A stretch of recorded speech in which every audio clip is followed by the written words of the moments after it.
একটু চেক করেন লাইভটা স্টার্ট হয়েছে দেখো স্টার্ট হয়েছে।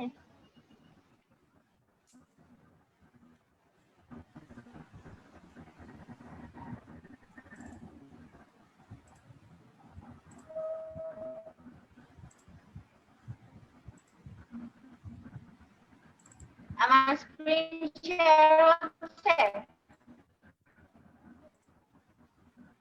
জি আপু শেয়ার হচ্ছে, স্ক্রিন দেখা যাচ্ছে। দেখা যাচ্ছে কিছুই আসে নাই। আসছে তো আপু, আবার আসছে। ঘুর ঘুর ঘুর করতেছে। এখন চলে গেছে। জুয়েল আজকে আমাদের ক্লাস এখন চলে গেছে। আপনার নেটের তো বাজে অবস্থা, কথা আসতেছে অনেক ভেঙে ভেঙে। কথা ভেঙে ভেঙে আসতেছে। এই যে আমি আবারও নাই হয়ে গিয়েছিলাম। খুব সুন্দর, আজকের ক্লাসটা খুব সুন্দর মনে হয় যাবে। আমাদের আজকের ক্লাসটা হচ্ছে ওয়ার্ডপ্রেস নিয়ে। ওয়ার্ডপ্রেসের বেসিক অ্যাডমিন প্যানেলে কিভাবে আমরা একটা সিম্পল সাইট ক্রিয়েট করব আর ওয়ার্ডপ্রেসের বেসিক যা যা জানা যায় সেগুলো নিয়ে আজকের ক্লাস। আমার ইন্টারনেট কানেকশনের আজকে অবস্থা খুবই বাজে। মোবাইল ডেটা দিয়ে ক্লাস নিচ্ছি, জানি না কি অবস্থা হবে। আমি তো লাইভে আছি, লাইভটা দিয়ে দিলাম, ক্লাস রেকর্ডিংও দিয়ে দিলাম। এখন হোস্ট করে দিলে আরেকজনকে, তানিমকে, আই ডোন্ট নো যে লাইভটা কি অফ হয়ে যাবে কিনা, ট্রায়াল দিয়ে দেখতে হবে একটা।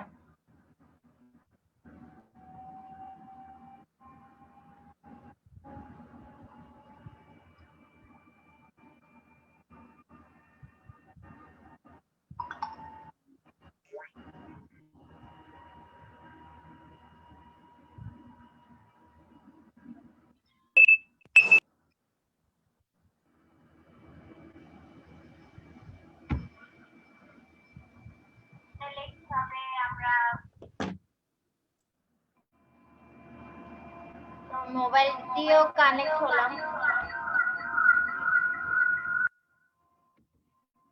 দেখি কি অবস্থা হয় আর কি।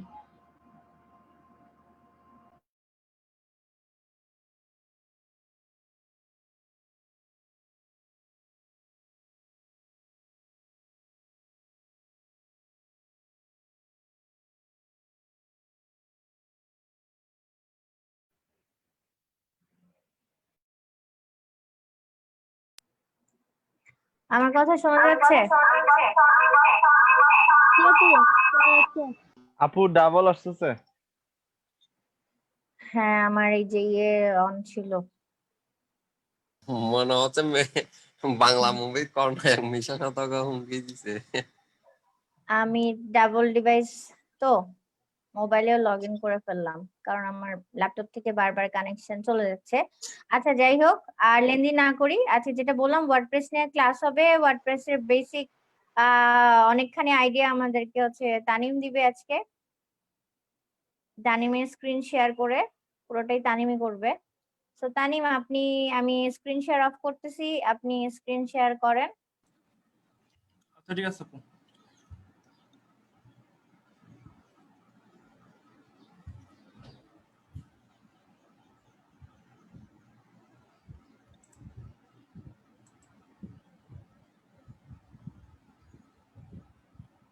আমার ল্যাপটপ থেকে কিন্তু আবার কানেকশন চলে গেছে,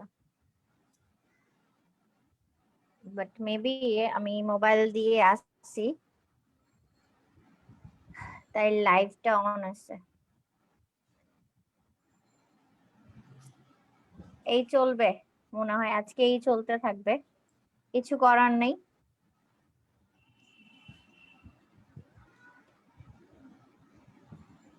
লাইভটা চলতে থাকলেই হয়, যেহেতু বারবার ডিসকানেক্ট হচ্ছে স্ক্রিন শেয়ারে সেহেতু অপশন আসলে পারমিশন লাগবে। পারমিশন দেয়া ছিল। আচ্ছা আসছে তানিম আসছে। আপনাকে হোস্ট করে দেখি তো কি হয়। লাইভ কি অফ হয়ে যায় কিনা একটু দেখি, ট্রায়াল দিই।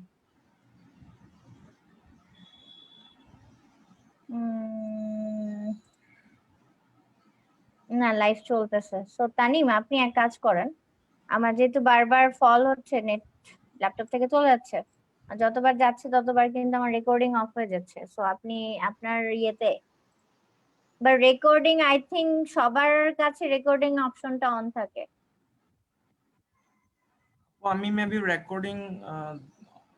রেকর্ড হচ্ছে, মেবি একটু দেখেন আপু, আমি রেকর্ডে ক্লিক করছি। এখানে রেকর্ডিং দেখাচ্ছে, রেকর্ডিং হ্যাঁ দেখাচ্ছে তানিম ভাই। হ্যাঁ, আমি রেকর্ডে ক্লিক করছি, তো রেকর্ড ঠিক আছে। ওকে আপু, আমি কি শুরু করব? হ্যাঁ অবশ্যই, প্লিজ। ওকে, আজকে আমাদের web design and web development আমরা ওয়ার্ডপ্রেস দিয়ে শুরু করতে যাচ্ছি। তো ওয়ার্ডপ্রেসের শুরু করার আগে আমাদের আসলে ওয়েবসাইট সম্পর্কে একটা ধারণা রাখতে হবে। তো সেটার জন্য আজকে আমি একটা স্লাইড রেডি করছি। স্লাইডে আজকে যতগুলো আমি ডিসকাস করব, ফার্স্ট অফ হচ্ছে সি প্যানেল, তারপর হচ্ছে ওয়েব হোস্টিং, তারপর হচ্ছে domain, add on domain, subdomain, তারপর ওয়ার্ডপ্রেস। তো কারা ওয়ার্ডপ্রেস ইউজ করে, তারপর হচ্ছে ওয়ার্ডপ্রেসের ভিতরে আমরা কি কি দেখবো, আমরা ওয়ার্ডপ্রেস ইনস্টল দেখবো, কাস্টমাইজ দেখবো, ওয়ার্ডপ্রেস থিম দেখবো, প্লাগইন দেখবো, এন্ড সর্বশেষ দেখবো হচ্ছে এসএসএল সার্টিফিকেশন। আচ্ছা, স্টার্টিং এ আমরা সে হচ্ছে ওয়েব হোস্টিং। ওয়েব হোস্টিং জিনিসটা একদম যদি আমি একদম শর্টকাটে বলি, আমরা দুই ধরনের ওয়েব হোস্টিং করতে পারি। একটা হচ্ছে লোকাল হোস্টিং, একটা হচ্ছে ওয়েব হোস্টিং। লোকাল হোস্টিং জিনিসটা হচ্ছে আমি আমার কম্পিউটারটাকে, আমার যে ল্যাপটপ বা আমার ডেস্কটপ থাকবে ওটাকে আমি আমার সার্ভার বানাবো। ওখানে আমার যত ধরনের ডাটা থাকবে, আমার ছবি, আমার কোড, আমার হচ্ছে ভিডিও, সবকিছু আমার আমার ল্যাপটপে থাকবে, আমার ডেস্কটপ থাকবে। ওটা হচ্ছে আমার লোকাল হোস্ট বা লোকাল সার্ভার বলি। আর যেটা ওয়েব হোস্টিং বলতেছি, সেটা হচ্ছে আমরা কোনো একটা কোম্পানি থেকে আমরা কিছু ডাটা কিনে নিব, অর্থাৎ 2 GB, 3 GB, 5 GB এই ধরনের কিছু ডাটা কিনে নিব। ওই ডাটাগুলা হচ্ছে ওদের আন্ডারে থাকবে, বাট ওরা আমাদেরকে দিবে যে ইউজ করার জন্য নির্দিষ্ট সময়ের জন্য। তো ওটা আমরা বিভিন্ন কোম্পানি থেকে কিনে থাকি। তো আমি যেখান থেকে কিনছি সেটা হচ্ছে ডায়নাহাউস থেকে। আমরা আমাদের সার্ভারের জন্য ডোমেইন এন্ড হোস্টিং কিনছি। তো হোস্টিং অনেক ধরনের হয়ে থাকে, একটা হচ্ছে shared hosting, dedicated, DPS and reseller. এখানে শেয়ার্ড আর ডেডিকেটেড নিয়ে যদি আমি একটু বলি, শেয়ারটা হচ্ছে আমরা এখন যেটা ইউজ করতেছি সেটা হচ্ছে শেয়ার্ড একটা আমাদের ওয়েব হোস্টিং, অর্থাৎ আমাদের এই সার্ভারের উপর কিন্তু সম্পূর্ণভাবে যে কোম্পানি থেকে আমরা হোস্ট কিনছি তাদের কিন্তু নিয়ন্ত্রণ থাকবে, তারা চাইলে আমার ডাটাগুলো রিম করতে পারবে। আর যদি এটা ডেডিকেটেড নিতাম, ডেডিকেটেড গুলো কিন্তু অনেক দাম বেশি। বিভিন্ন বড় ধরনের কোম্পানি যারা আছে, মাইক্রোসফট, গুগল, ওদের কিন্তু ডেডিকেটেড ওয়েব হোস্ট করতে থাকে, ওদের নিজস্ব। তো ওই ধরনের ওদের কিন্তু এগুলো ওরা নিজেরাই ইয়া করে, এগুলা পরিচালনা করে। আর হচ্ছে আমরা যদি ডেডিকেটেড কিনি, এগুলোর টাকা আসবে বেশি, কিন্তু হচ্ছে আমরা পুরোটা নিয়ন্ত্রণ করতে পারবো। আর আমাদের যে হোস্টিং এর যে ডাটাগুলো রাখবো, এগুলা কিন্তু আমরা যে কোম্পানি থেকে কিনবো, ওরা কিন্তু এগুলো কি করতে পারবে না, নিয়ন্ত্রণ করতে পারবে না। এগুলো সম্পূর্ণ দায়িত্ব থাকবে আমাদের উপর, আমরা যারা আমাদের যে ওয়েবসাইটটা আমরা হ্যান্ডেল করবো। আচ্ছা, তারপর হচ্ছে সি প্যানেল। সি প্যানেলটা হচ্ছে নাথিং বাট একটা হচ্ছে সিস্টেম, যে সিস্টেমের মাধ্যমে যে ওয়েবসাইট ক্রিয়েট করা, ডোমেইন ক্রিয়েট করা, সাব ডোমেইন ক্রিয়েট করা। এটা হচ্ছে one kinds of Linux based একটা সিস্টেম, যেটা হচ্ছে ইউএসএ বেসড একটা সি প্যানেল, যেটা হচ্ছে ওয়ার্ল্ড ওয়াইড যত ধরনের ওয়েব হোস্টিং বা ডোমেইন সার্ভার দিয়ে থাকে, ওদের প্রত্যেকটা সার্ভারের সাথে ওদের এই সি প্যানেলের সাথে একটা রিলেশন আছে, যে রিলেশনের থ্রুতে আমরা সি প্যানেলের মাধ্যমে আমাদের যে ওয়েবসাইট বা আমাদের যে ডোমেইন, এই দুগুলোকে আমরা কন্ট্রোল করে থাকি। এটা হচ্ছে ইউএসএ তে একটা পপুলার একটা কন্ট্রোল প্যানেল। আচ্ছা, সি প্যানেল। তারপর আসে হচ্ছে ডোমেইন। আমার কথা কি বোঝা যাচ্ছে? তানিম ভাই হ্যাঁ, একটু স্লোলি গেলে ভালো হবে, আপনি একটু স্পিডে হ্যাঁ বুঝে যাচ্ছে ভাই, একটু স্লোলি যান। না, আমি আপনি এটা একটু বলতেছি, slowly যান। আপনারা স্লাইডটা পাই যাবেন, ঠিক আছে? আমি টাইমটা শর্ট করার জন্য একটু বলতেছি আর কি, স্লাইড লম্বা। আচ্ছা, তারপর আসে ডোমেইন। ডোমেইন জিনিসটা কি? ডোমেইনটা হচ্ছে আমরা যে একটা ওয়েবসাইট ক্রিয়েট করলাম, যে marketingwizard.com। তো এখানে marketingwizard.com-টা পাওয়ার আগে আমি অনেক ধরনের ডোমেইন দিয়ে সার্চ করছি। এখানে আমার দেখা যাচ্ছে, আমি যদি একটু লেজারটা ওপেন করি, এখানে দেখেন, এখানে শুরুতে আছে www. এটা সবাই জানি, ওয়ার্ল্ড ওয়াইড ওয়েব। তারপর হচ্ছে মাঝখানে একটা নাম আছে, মাঝখানে যে নামটা থাকবে সেটাকে আমরা বলবো হচ্ছে ডোমেইন। এখন সেটা এমন হইতে পারে www.mamun.com, মামুন হইতে পারে। এখন আমি যদি মামুন দিয়ে সার্চ করি, আমি যখন ওয়েব হোস্টিং এর ডোমেইন কিনতে যাব, কেনার আগে আমাকে কিন্তু সার্চ করতে হবে আসলে আমার এই ডোমেইন নামে অন্য কোনো ডোমেইন আছে কিনা। তানিম, একটু পজ দিচ্ছি আপনাকে। সেটা হচ্ছে আপনি একটু দেখেন লাইভের যে ইয়েটা আপনার এখানে শো করছে অ্যাজ ইউ আর হোস্ট নাও, হ্যাঁ আমি কিন্তু হোস্টে নাই। সো আপনার এখান থেকে লাইভ অন বা অফ করার অপশনটা কি আছে কিনা জাস্ট দেখেন, লাইভের এই বাটনটার মধ্যে ক্লিক করে শো করে কিনা যে স্টপ লাইভ স্ট্রিমিং, এই এখানে অপশনটা আপনি পান কিনা। এখানে আপু জাস্ট আমাকে দেখাচ্ছে হচ্ছে লাইভের একটা অপশন আছে। লাইভের ঠিক স্টপ, পাশে যে অন ফেসবুক ওখানে ক্লিক করেন, দেখেন একটা আপু অপশন এখানে থাকে। স্টপ লাইভ স্ট্রিমের অপশন আছে। আচ্ছা না, ওকে ফাইন, তাহলে ঠিক আছে। আমার মনে হয় না আজকে আমি আমার ল্যাপটপ থেকে আর কোনোভাবেই কানেক্ট হতে পারবো। সো আর হ্যাঁ, আপনি একটু আস্তে আস্তে যান তানিম, আচ্ছা আচ্ছা আহ, সমস্যা নেই। আচ্ছা ঠিক আছে। বোঝা নিয়ে হচ্ছে কথা আমাদের, Okay. সবাই যাতে ব্যাপারগুলো বুঝতে পারে। আচ্ছা ঠিক আছে। ওকে, তানিম ভাইয়া ওই www ডট এর পরে যে কথাটা বলছিলেন সেটা কেটে আসছিল আমার এখানে, আচ্ছা, বুঝি আমি না, বলি। একটু বললে ভালো হবে। আচ্ছা ডোমেনটা কি? ডোমেনটা হচ্ছে ওয়ান কাইন্ডস অফ একটা নেম, বাট যে নেম দ্বারা আমরা মানে ইন্ডিভিজুয়াল একটা আইপি কে মানে আইপি কে ডিফাইন করব আর কি। আমরা যখন বিভিন্ন ধরনের ওয়েবসাইট ক্রিয়েট করি, আমরা দেখি হচ্ছে এক ওয়েবসাইটের নামে কিন্তু অন্য দ্বিতীয় কোনো ওয়েবসাইট নাই, আমরা চাইলেও কিন্তু সেটা ক্রিয়েট করতে পারবো না। আমি যদি বলি এখানে যে ডোমেন নামটা আছে, এই ডোমেন নামের জায়গায় আমি একটা নাম দিলাম dmarketingwizard.com, তাহলে dmarketingwizard.com যে নামটা দিলাম এটা হচ্ছে আমার ডোমেন। এই নামে দ্বিতীয় কোনো নাম হইতে পারবে না। আমি যেহেতু dmarketingwizard.com এই ডোমেনটা আমি কিনে ফেলার পর যখন আমি রেজিস্ট্রেশন করে ফেললাম, তাহলে অন্য কেউ যদি dmarketingwizard.com নামে দিয়ে সার্চ করে এবং কোনো একটা ডোমেন কিনতে চায়, সে কিন্তু কিনতে পারবে না, কারণ আমার dmarketingwizard.com নামে উইজার্ড নামে একটা স্পেসিফিক আইপি ক্রিয়েট হয়ে গেছে। ঠিক আছে, এখন আমি চাইলে আমি যদি বলি যে আমার নামে আমি একটা ওয়েবসাইট ক্রিয়েট করব, তাহলে আমি ডোমেনটা সার্চ করব কিভাবে? আমি যেখান থেকে ওয়েব হোস্টিং এবং ডোমেন এবং হোস্টিং কিনি, ওখানে গিয়ে আমি সার্চ করব যে আসলে আমার নামটা অ্যাভেলেবেল আছে কিনা। আমার নামটাই কিন্তু মূলত ডোমেনকে আইডেন্টিফাই করতেছে। তো ডোমেনটা আসলে ডোমেনের পিছনে কি থাকে? ডোমেনের পিছনে যেটা থাকে সেটা হচ্ছে আইপি অ্যাড্রেস। আমরা জানি হচ্ছে প্রত্যেকটা ডিভাইসের আলাদা আলাদা আইপি অ্যাড্রেস থাকে, প্রত্যেকটা ইন্টারনেট সার্ভিসের আলাদা আলাদা আইপি অ্যাড্রেস থাকে। ঠিক সেম আমাদের ওয়েবসাইটেরও এই যে ডোমেন নামটা দ্বারাও আলাদাভাবে আইপি বোঝাচ্ছে। আচ্ছা, তো এখন আমি যেভাবে আমাদের ডোমেনটা আমি পারচেজ করছি, আমি যদি একটু সেটা তো প্র্যাকটিক্যালি দেখাই তাহলে একটু সুবিধা হয়। ধরেন আমি ডায়নাহোস্ট থেকে যে ইয়াটা কিনলাম, আমি সরাসরি চলে যাই dynahost.com এ। আচ্ছা, dynahost.com এ আসার পর এখানে একটা জিনিস দেখা যাচ্ছে যে রেজিস্টার ডোমেইন নেম। আপনার স্ক্রিনে আসে নাই? আসে নাই না? আচ্ছা, screen share. What is the ডোমেইনের এখানে বসা আছে। ও এটা অন্য এখন দেখা যাচ্ছে? হ্যাঁ হ্যাঁ এখন আসছে। আচ্ছা, তো আমি একটা ডোমেইন পারচেজ করব আমার নামে, তো সেক্ষেত্রে আমাকে কি করতে হবে? আমি একটা আমি তো দেখতে পাচ্ছি না। দেখা যাচ্ছে না? হ্যাঁ এখন আসছে। আচ্ছা, আমি একটা ডোমেইন কিনবো, তো ডোমেইন কিনতে হলে আমাকে, আমি যখন একটা কোম্পানি আন্ডারে এসে আমাকে ডোমেইনটা সার্চ করতে হবে আসলে কি আমার ডোমেইনটা অ্যাভেলেবেল কিনা। তাহলে আমি ডায়নাহোস্টে আসলাম, আসার পর আমি এখানে লিখবো হচ্ছে তানিম, লেখার পর আমি এখানে কি করব? সার্চ করব। সার্চ অপশন দেওয়ার পর এখানে বলতেছি তানিম ইজ আনঅ্যাভেলেবল, অর্থাৎ এটা অ্যাভেলেবেল না, এই নামে কোনো কেউ কিনে ফেলছে। আমি যদি তানিমুন দিই,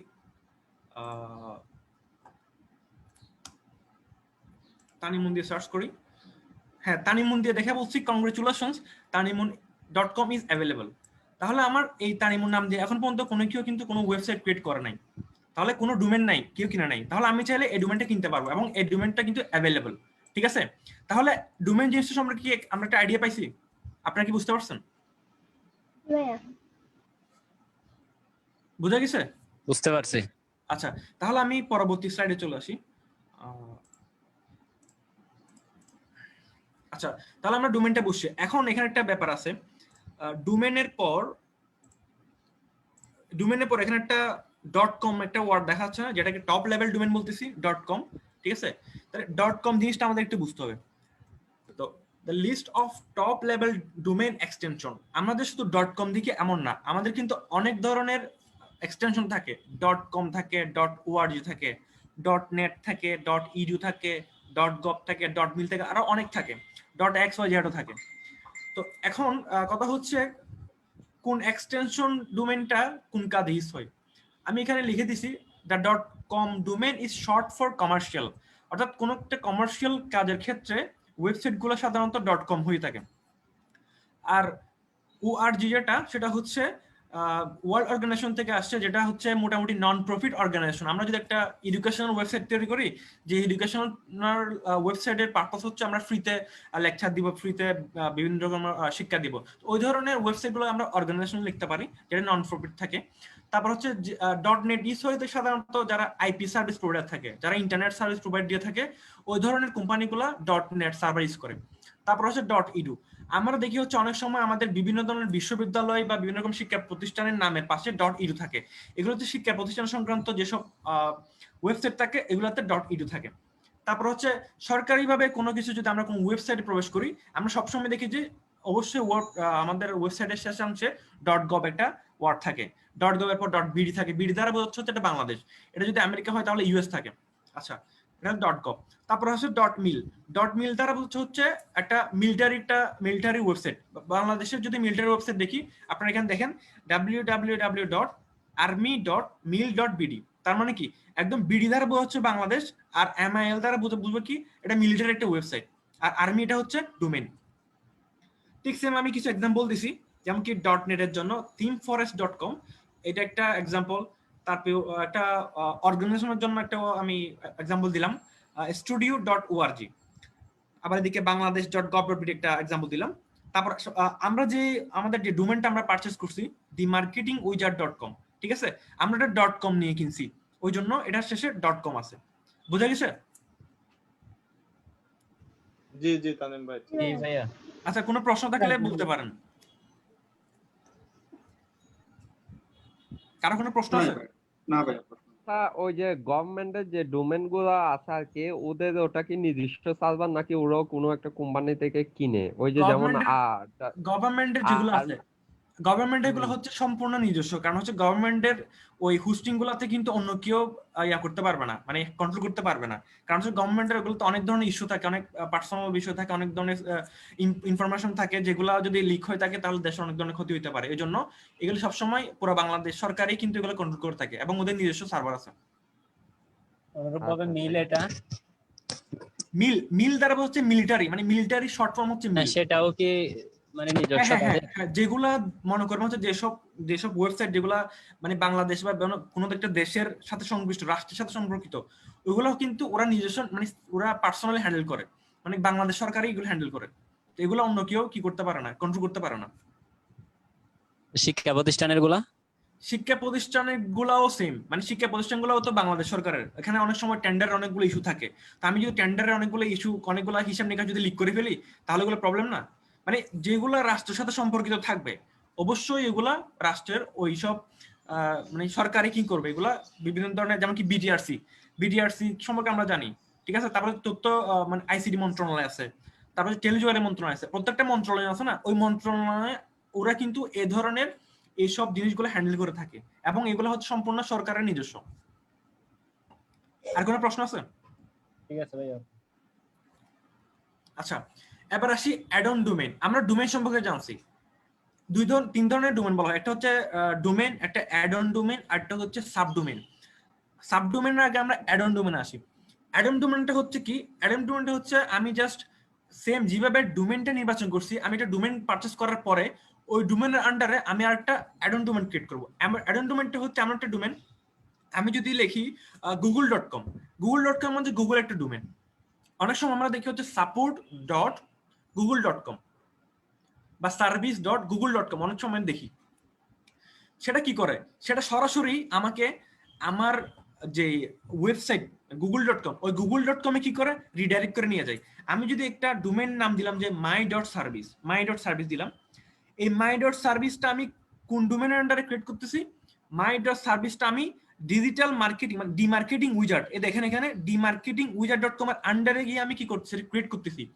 তো আমি যখন মাই সার্ভিস দিয়ে যখন আমি ডোমেন ক্রিয়েট করলাম, এই ডোমেনটা যখন আমি সাবমিট করব, যখন আমি এটা ক্রিয়েট করার পরে যখন আমি ওয়েবসাইটে লিখবো my.service, আমি এটাকে এই my.serviceটা কিন্তু একদম ডিমার্কেটিংউইজার্ড.comটা যেভাবে আমি কন্ট্রোল করতে পারবো একদম সি প্যানেল থেকে, ঠিক সেম ভাবে my.service এই ওয়েবসাইটটাও কিন্তু আমি মানে ইন্ডিভিজুয়ালি সি প্যানেল থেকে কন্ট্রোল করতে পারবো, আমার ওয়েব সার্ভার থেকে কন্ট্রোল করতে পারবো। এখন কন্ট্রোল করার পর আমার কাজটা কি? আমি কন্ট্রোল করতে পারবো হচ্ছে আমার যখন অনেকগুলা শেয়ার্ড হোস্টিং থাকবে, ধরুন আমি একটা হোস্টার থেকে কিনলাম হচ্ছে 2 GB, আর একটা হোস্টার থেকে আমি কিনলাম হচ্ছে 5 GB, ঠিক আছে? তো 2 GB 5 GB, কিন্তু আমরা চালাতে চাচ্ছি হচ্ছে শুধুমাত্র একটা ওয়েবসাইট এবং একটা ওয়েবসাইটের সার্ভিস দিতে যাচ্ছি।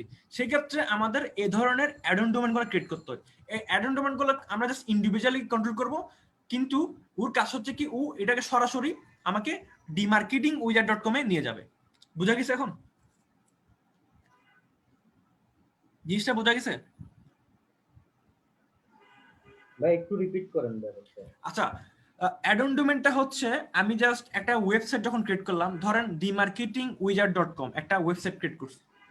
এখন আমি গুগল ইউআরএল যখন লিখবো dmarketingwizard.com, তখন আমাকে dmarketingwizard.com এর ইন্টারফেসে নিয়ে আসবে, ওই ওয়েবসাইটে নিয়ে আসবে। এখন আমি dmarketingwizard.com এর আন্ডার একটা অ্যাড অন ডোমেন ক্রিয়েট করবো, একটু ভিন্ন নাম দিয়ে। আমি লিখলাম my.service নাম একটা আমি ক্রিয়েট করলাম, অ্যাড অন ডোমেন ক্রিয়েট করলাম। তাহলে আমি যখন my.service.dmarketingwizard.com যখন দিব, তখন আমাকে এটা সরাসরি নিয়ে যাবে হচ্ছে সেম dmarketingwizard.com যেটা আছে সেম সার্ভারে নিয়ে যাবে। তাহলে আমি শুধু কি কারণে আমি এটা ক্রিয়েট করলাম? আমি এটা বলতেছি ক্রিয়েট করলাম হচ্ছে যখন আমরা দুইটা হোস্টার ইউজ করব, একটা হোস্টিং থেকে যখন আমাদের ডাটা যখন ফুল হয়ে যাবে বা আমার আরেকটা সার্ভার লাগতেছে বা আরেকটা হোস্টার লাগতেছে, সেক্ষেত্রে দুইটা ইন্ডিভিজুয়ালি কন্ট্রোল করার জন্য আমি আমার dmarketingwizard.com এর আন্ডারে আরেকটা অ্যাড অন ডোমেন ক্রিয়েট করব। কিন্তু দুইটার কাজই সেম, দুইটার ভিতর মানে সেম ডাটা থাকবে, বাট my.service যে আমরা অ্যাড অন ডোমেনটা ক্রিয়েট করব, ওই অ্যাড অন ডোমেন আমাকে কি করবে, আমি পুরো dmarketingwizard.com যেটা মেইন ডোমেন যেটা যেরকম সুবিধা দিবে, my.service আমাকে সেম সুবিধা দিবে, কিন্তু ওর কাজ হচ্ছে সবকিছু dmarketingwizard এর কি করা, নিয়ে যাওয়া। বোঝা গেছে? এটা আমি যদি একটু এক্সাম্পল দিয়ে দেখাই তাহলে হয়তো সুবিধা হবে।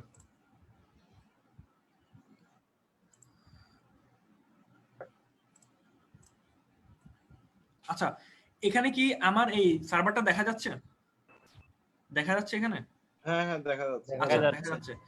আচ্ছা, আমি যদি google.com এ যাই, গুগল আসছে। এখন আমি যদি এখানে গুগলের মধ্যে, এটা হচ্ছে গুগলের একটা ডোমেইন, ঠিক আছে? আমি যদি ট্রাই করে দেখি support.google.com লিখলাম। তানিম না, একটু ঠিক আছে। পজ করে আপনাকে।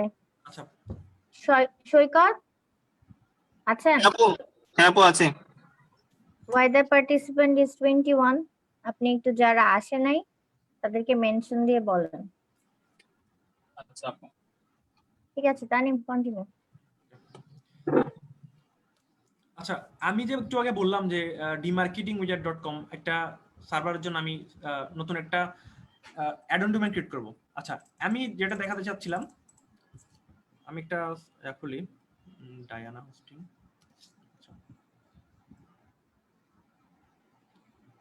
আচ্ছা, dianahost.com, ঠিক আছে? dianahost.com আসছে না? dianahost.com পর আমি যখন এখানে একটা জিনিস লিখলাম, সার্চ করলাম, সার্চ করার পরে এটা চলে আসছে কি clients.dianahost আসছে না? দেখা যাচ্ছে clients.dianahost.com, ঠিক আছে? এই client.dianahost এটা কি নতুন আলাদা সার্ভার?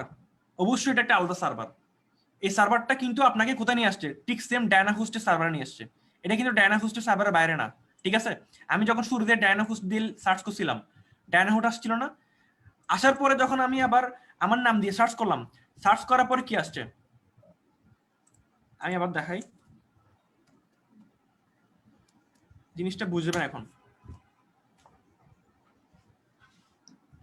এই তো এখানে হচ্ছে dianahost.com, ঠিক আছে? এটা হচ্ছে মেইন ডোমেন এদের। এখন আমি যখন এখানে একটা নাম দিয়ে সার্চ করলাম, নাম দিয়ে সার্চ করার পর এটা হয়ে গেল হচ্ছে clients.dianahost.com, হয়ে গেল না? হ্যাঁ জি জি। তাহলে এই ক্লায়েন্টসটা কিন্তু ওদের একটা add on domain, not subdomain. Subdomain হলে সম্পূর্ণ অন্য একটা ওয়েবসাইট হতো, কিন্তু এটা হচ্ছে ডায়নাহোস্টের সার্ভারের মধ্যেই আরেকটা কি অ্যাড অন ডোমেন, দুইটার কম্বিনেশন করে কিন্তু তারা কাজ করতেছে। বুঝা গেছে এখন কি কারণ আমরা অ্যাড অন ডোমেনে কাজ করি? এটা হচ্ছে মূলত অ্যাড অন ডোমেন, ভাইয়া বুঝতে পারছেন?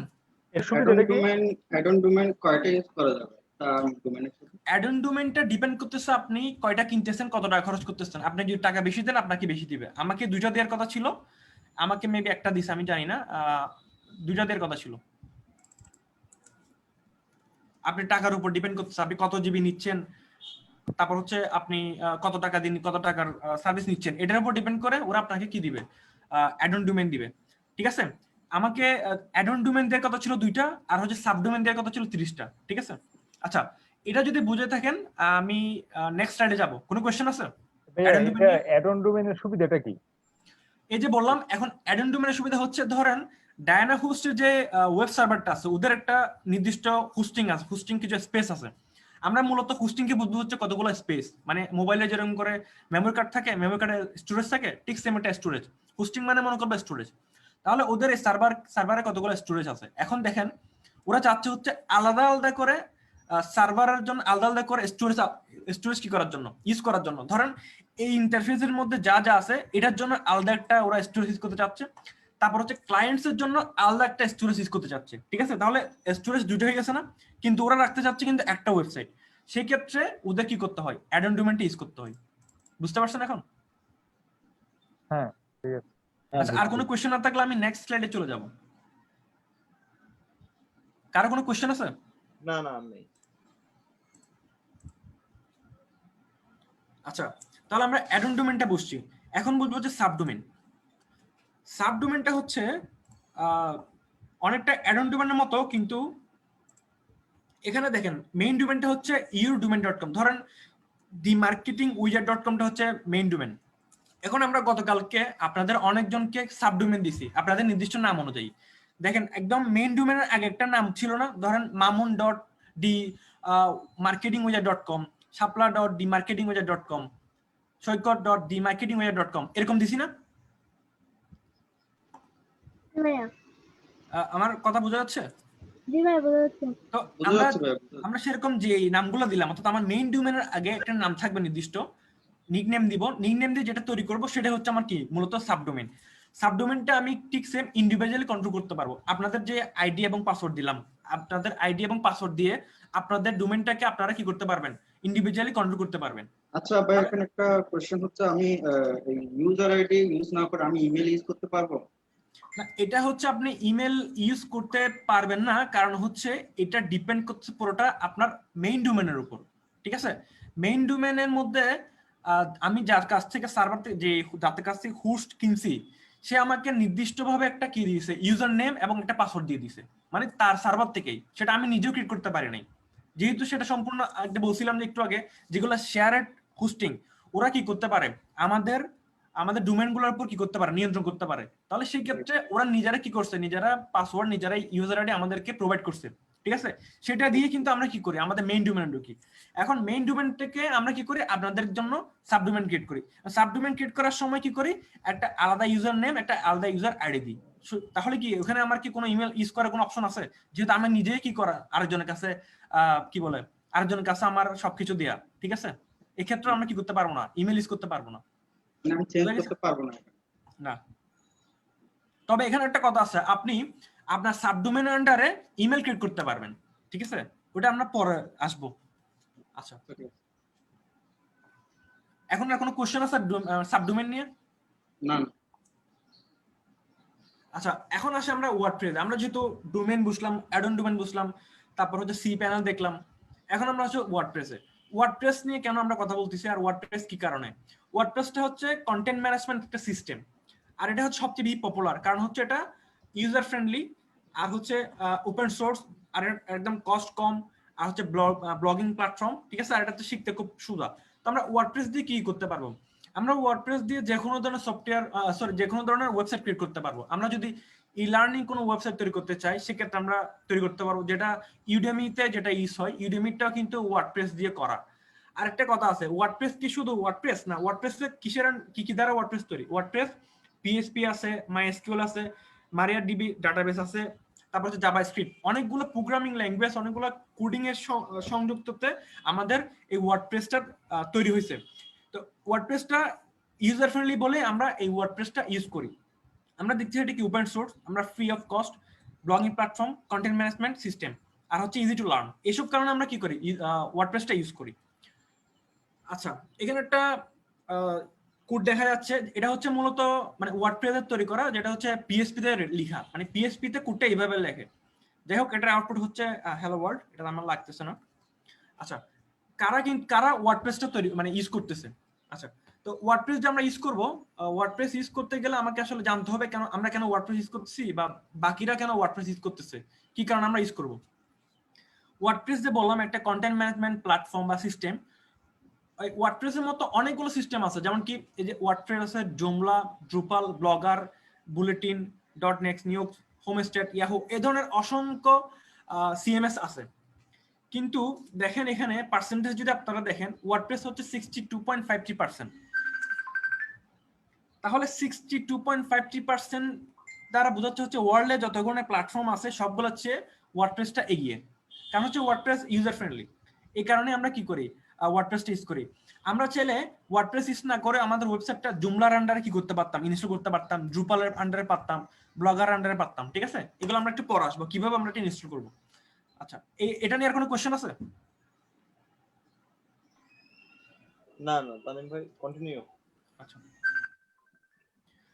আচ্ছা, এটা তো আমরা বললাম। আচ্ছা, এখানে ওয়ার্ডপ্রেসটা আমরা কেন ইউজ করতেছি বা কেন ইউজ করব, এখানে কিন্তু সার্চ ইঞ্জিনে অনেকগুলো অপশন পাচ্ছি, তারপর হচ্ছে অনেকগুলো প্লাগইন পাচ্ছি, এক্সটেনশন পাচ্ছি, আর হচ্ছে অসংখ্য ধরনের থিমস আছে। আমরা যে গতকালকে যে দেখলাম যে দি marketingwizard.com যে ওয়েবসাইটে একটা থিম দেখলাম না আমরা। আর হচ্ছে আপনাদেরকে গতকালকে যে সাবডোমেইন প্রোভাইড করছি, ওই সাবডোমেইনের থিমটার সাথে দি marketingwizard.com এর থিমের মধ্যে পার্থক্য দেখছেন? পার্থক্য দেখা গেছে না? তারপর হচ্ছে আমি যে একটু আগে ডায়না হোস্টের ওয়েবসাইট ঢুকছি, ওখানে কিন্তু দেখেন ওদের ওয়েবসাইটের থিমটার মধ্যে একটা পার্থক্য দেখছেন না? মানে প্রত্যেকটা ওয়েবসাইট কিন্তু ইন্ডিভিজুয়াল একটু ডিফারেন্ট দেখতেছেন না?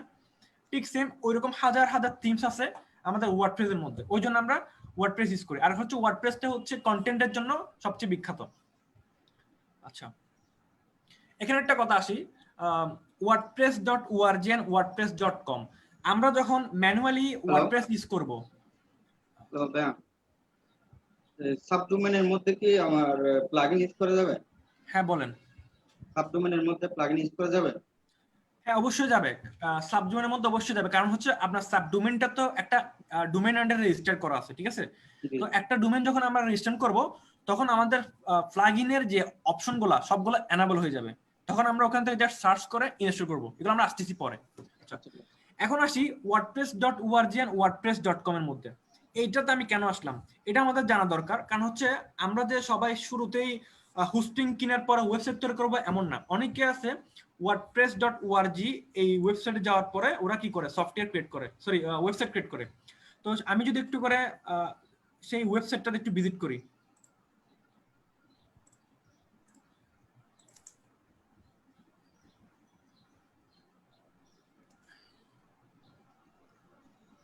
এটা হচ্ছে আমাদের ওয়ার্ডপ্রেসের অফিসিয়াল ওয়েবসাইট, ঠিক আছে? তো এখানে কিন্তু আমি চাইলে ফ্রি কি করতে পারি, ওয়েবসাইট ক্রিয়েট করতে পারি। তো এখানে আমি দুই ধরনের কথা বলছি, একটা হচ্ছে .org আর একটা হচ্ছে .com, ঠিক আছে? তো আমি একটু জাস্ট দেখাইতে চাচ্ছি আসলে কিভাবে আসলে ওরা দুইটাকে আলাদা করছে। আমি যদি স্টার্ট ওয়েবসাইটে ক্লিক করি, তাহলে ওরা আমাদেরকে আচ্ছা, এটা তো আমার একটা ওয়েবসাইটে নিয়ে আসছে।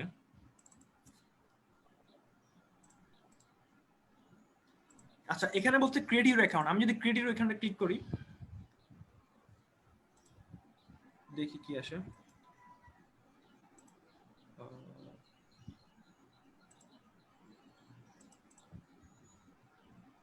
আচ্ছা, এটা তো হচ্ছে না, আমার একটু ইয়া করতে হবে। গেট স্টার্টেড কি? আচ্ছা, গেট স্টার্টেড দেওয়ার পর সেম জিনিস আসতেছে। আচ্ছা, আমার আসলে অলরেডি একটা ওয়েবসাইট ক্রিয়েট করা ছিল, ওই কারণে একটু সমস্যা হচ্ছে। আমি তাও দেখি এটা কি করা যায় একটু।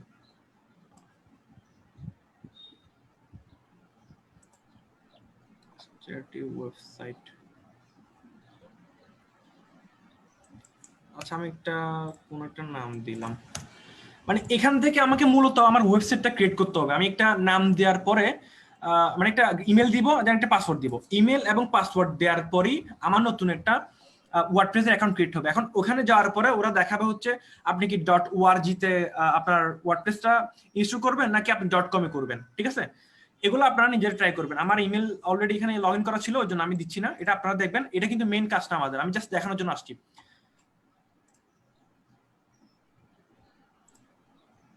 তানিম, এই ব্রাউজারে আপনার আইডি পাসওয়ার্ড সেভ করা, অন্য কোনো ব্রাউজার দিয়ে দেন, মানে পারবেন।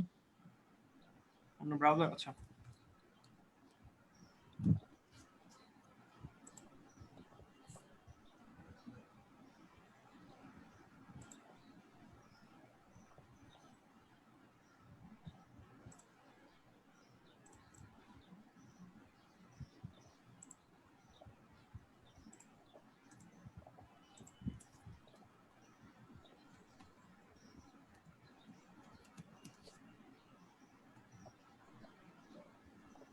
আচ্ছা, এটা কি দেখা যাচ্ছে স্ক্রিন? হ্যাঁ দেখা হ্যাঁ যাচ্ছে। দেখা যাচ্ছে। আচ্ছা, আমরা এখানে স্টাডি ওয়েবসাইট দিয়ে ক্রিয়েট করতে পারি চাইলে। হ্যাঁ, আমাকে বলবো হচ্ছে এখানে আমার ইউজার নেম, ইমেল অ্যাড্রেস আর হচ্ছে ইউজার নেম সেট করার জন্য, ঠিক আছে?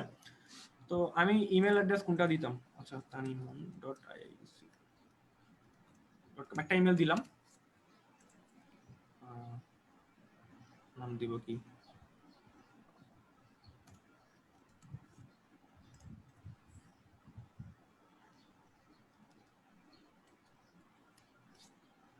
দেওয়ার পরে আমি ক্রিয়েট অ্যাকাউন্ট দিব।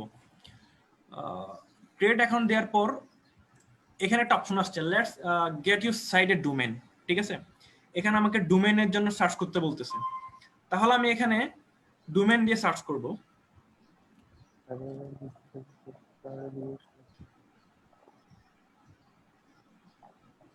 আচ্ছা, ওরা আমাকে রিকমেন্ড করতেছে, ঠিক আছে, tanimun.com ক্লিক করলাম। এটা কিন্তু আরেকটা ব্যাপার আছে, আমি এখানে সরাসরি tanimun.com দিয়ে কিন্তু ডোমেন খুলতে পারবো না। আমার নাম ডোমেন ঠিক আছে, কিন্তু যেহেতু আমি ওয়ার্ডপ্রেস আন্ডারে করতেছি, আমারটা এইভাবে হইতে পারে, এরকম হবে যে tanimun.wordpress.com, tanimun.wordpress.org এ ধরনের থাকবে। আমি যদি এখান থেকে org সিলেক্ট করি,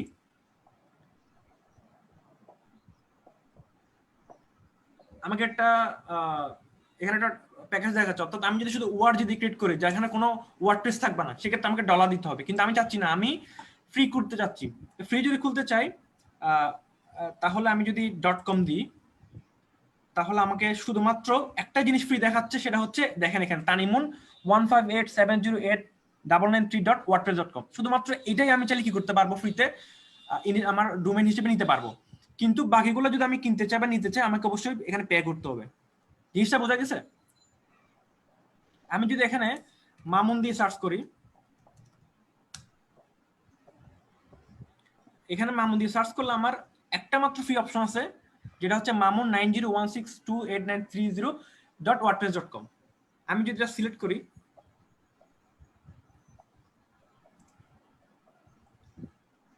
আমি ফ্রি সেট ক্লিক করলাম,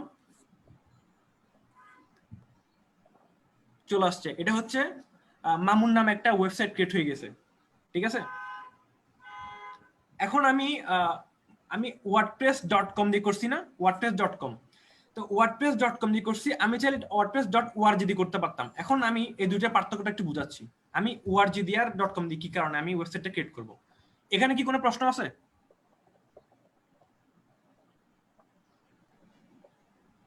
এখানে কারো কোনো প্রশ্ন আছে? যে মানে জাস্ট আমি দেখাইলাম হচ্ছে আমি ফ্রিতে কিন্তু ওয়ার্ডপ্রেস দিয়ে খুলতে পারি, কিভাবে একটা অ্যাকাউন্ট খুলতে পারি, কিভাবে একটা ডোমেইন নিয়ে একটা ওয়েবসাইট ইনস্টল করতে পারি, আমি জাস্ট সেটা দেখাইলাম।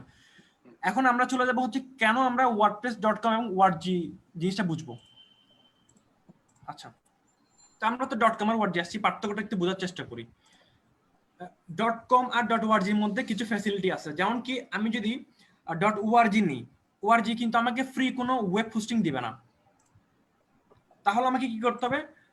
আমি যদি .org নামে কোনো একটা হোস্টিং, আমি .org নামে কোনো একটা ওয়েবসাইট ক্রিয়েট করতে চাই, সেক্ষেত্রে আমার নিজস্ব কম্পিউটারকে আমাকে হোস্টার বানাইতে হবে, অর্থাৎ লোকাল সার্ভার বানাইতে হবে। অর্থাৎ আমার যাবতীয় ছবি, আমার যত ফাইল, প্রত্যেকটা জিনিস আমার হার্ড ডিস্কে সেভ থাকবে নির্দিষ্ট ফোল্ডারে। ওই ফোল্ডারটাকে আমরা বানাবো হচ্ছে আমার wordpress.org এর লোকাল সার্ভার। কিন্তু wordpress.com যদি আমরা ইউজ করি, সেক্ষেত্রে আমরা ফ্রি 3 GB কি পারবো, হোস্টিং পাবো, মানে 3 GB স্টোরেজ পাবো।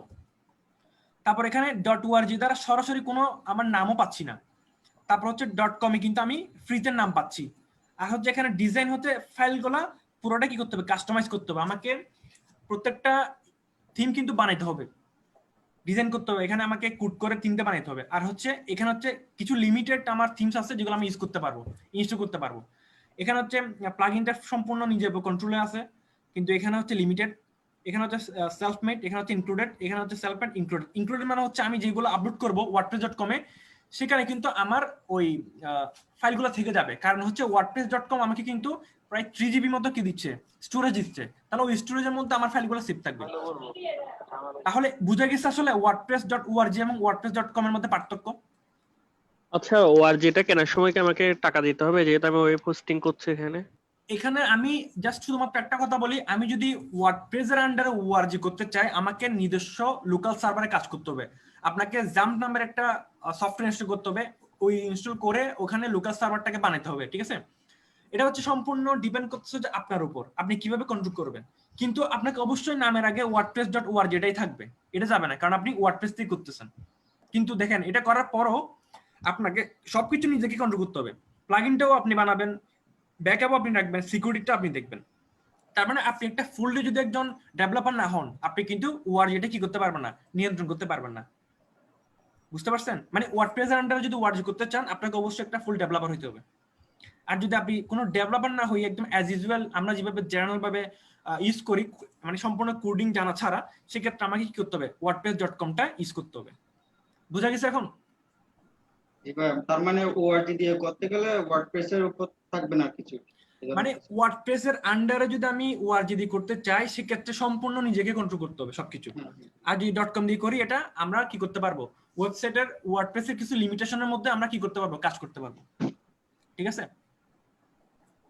এটা শুধুমাত্র আমি ওয়ার্ডপ্রেস এর কথা বলছি, কিন্তু আপনি চাইলে আপনার নাম দিয়ে ওই যে বিভিন্ন ধরনের যারা হোস্টিং প্রোভাইড করে, ডোমেইন প্রোভাইড করে, ওখান থেকে কিনতে পারবেন। ধরেন আপনার নাম মামুন, তাহলে mamun.org নামে একটা কি করতে পারেন, আপনি ডোমেইন কিনতে পারেন, এটা কোনো সমস্যা নাই। কিন্তু আমি শুধু এখন মাত্র যে কথাগুলো বলতেছি প্রত্যেকটা হচ্ছে ওয়ার্ডপ্রেস এর কথা, যেহেতু আমরা ওয়ার্ডপ্রেস নিয়ে কাজ করব। বুঝা গেছে? এখানে কি কারো কোনো কোশ্চেন আছে?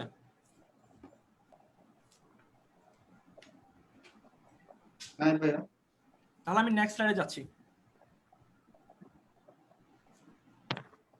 আচ্ছা ভাই, হ্যাঁ বলেন। ওই আমরা সাবডোমেনটা কিভাবে করবো এটা কি দেখাবেন?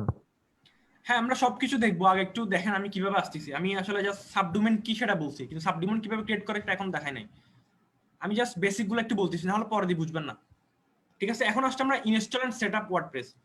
তাহলে ইনস্টল সেটআপ এবং ওয়ার্ডপ্রেস যদি করতে চাই আমাকে কি কি লাগবে, আমাকে সি প্যানেলে যেতে হবে, সি প্যানেল সম্পর্কে জানতে হবে, তারপর হচ্ছে সাবডোমেন ক্রিয়েট করতে হবে, তারপর হচ্ছে ওয়ার্ডপ্রেস থিম ইনস্টল করতে হবে, তারপর হচ্ছে কি থিমগুলো কি করতে হবে, কাস্টমাইজ করতে হবে, ঠিক আছে?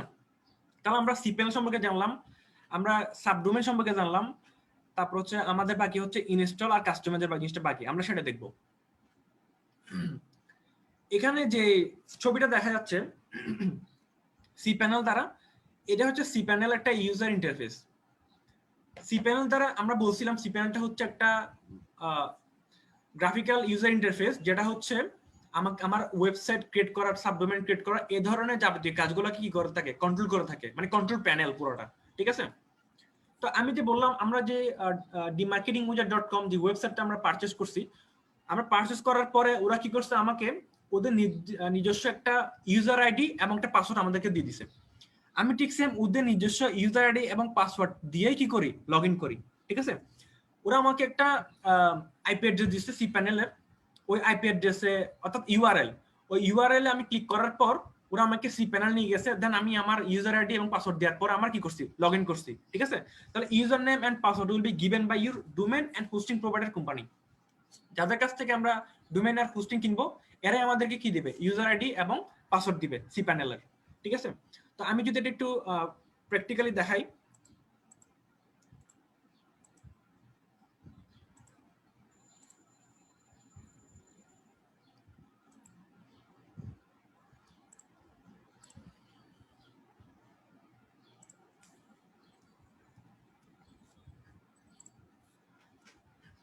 স্ক্রিন কি দেখা যাচ্ছে? আচ্ছা, স্ক্রিন যদি দেখা দিয়ে থাকে, তো এখানে আমার কি ছিল, একটা ইউজার নেম ছিল আর পাসওয়ার্ড ছিল, ঠিক আছে? দেন আমি কি করব, লগ ইন করবো। লগ ইন করার সঙ্গে সঙ্গে আমি কিন্তু সি প্যানেলে ঢুকে যাবো। সি প্যানেলের ইন্টারফেস দেখা যাচ্ছে? জি ভাই দেখা যাচ্ছে। হ্যাঁ, এটা হচ্ছে আমার মূলত সি প্যানেল। এখান থেকে আমি যাবতীয় কাজ করবো। আমি এখান থেকে আমার ডোমেন ক্রিয়েট করব, তারপর হচ্ছে সাবডোমেন ক্রিয়েট করব, তারপর হচ্ছে আমি আমার ওয়ার্ডপ্রেসটাকে ইনস্টল দিব। আমি এখান থেকে চাইলে ইমেল ক্রিয়েট করতে পারি, ঠিক আছে। এই যে দেখেন domain, add on domain, subdomain, ঠিক আছে। তারপর হচ্ছে এখানে নিচে আসলে আমি ওয়ার্ডপ্রেস ম্যানেজ, তারপর যদি এখানে আমি দেখি ওয়ার্ডপ্রেস সফটওয়্যার ইনস্টলেশন, ওই যে আমরা বললাম শুধুমাত্র কি ওয়ার্ডপ্রেস আছে, আরো আসে না, ওয়ার্ডপ্রেস আছে, জুমলা আছে, ঠিক আছে। এই ধরনের প্ল্যাটফর্ম অনেকগুলো আছে। আমি চাইলে আমার ওয়েবসাইটটাকে আমি ওয়ার্ডপ্রেস ইনস্টল করতে পারি অথবা জুমলাতে ইনস্টল করতে পারি, কিন্তু ওয়ার্ডপ্রেস যেহেতু সবাই ইউজ করে এবং সবচেয়ে বেশি ইউজার ফ্রেন্ডলি, সেই জন্য আমরা ওয়ার্ডপ্রেসটাকে চুজ করি। আচ্ছা, তাহলে আমরা কিভাবে আসলে সি প্যানেলে কি করে প্রবেশ করব এই ব্যাপার সম্পর্কে আমরা জেনে গেছি। তাহলে আমরা একটু পিছনে আসি স্লাইডে। আচ্ছা, তাহলে সি প্যানেল সম্পর্কে আমরা জানছি। এখন সি প্যানেল জানার পরে আমাদের ফার্স্ট কাজ হচ্ছে কি একটা সাবডোমেন ক্রিয়েট করা।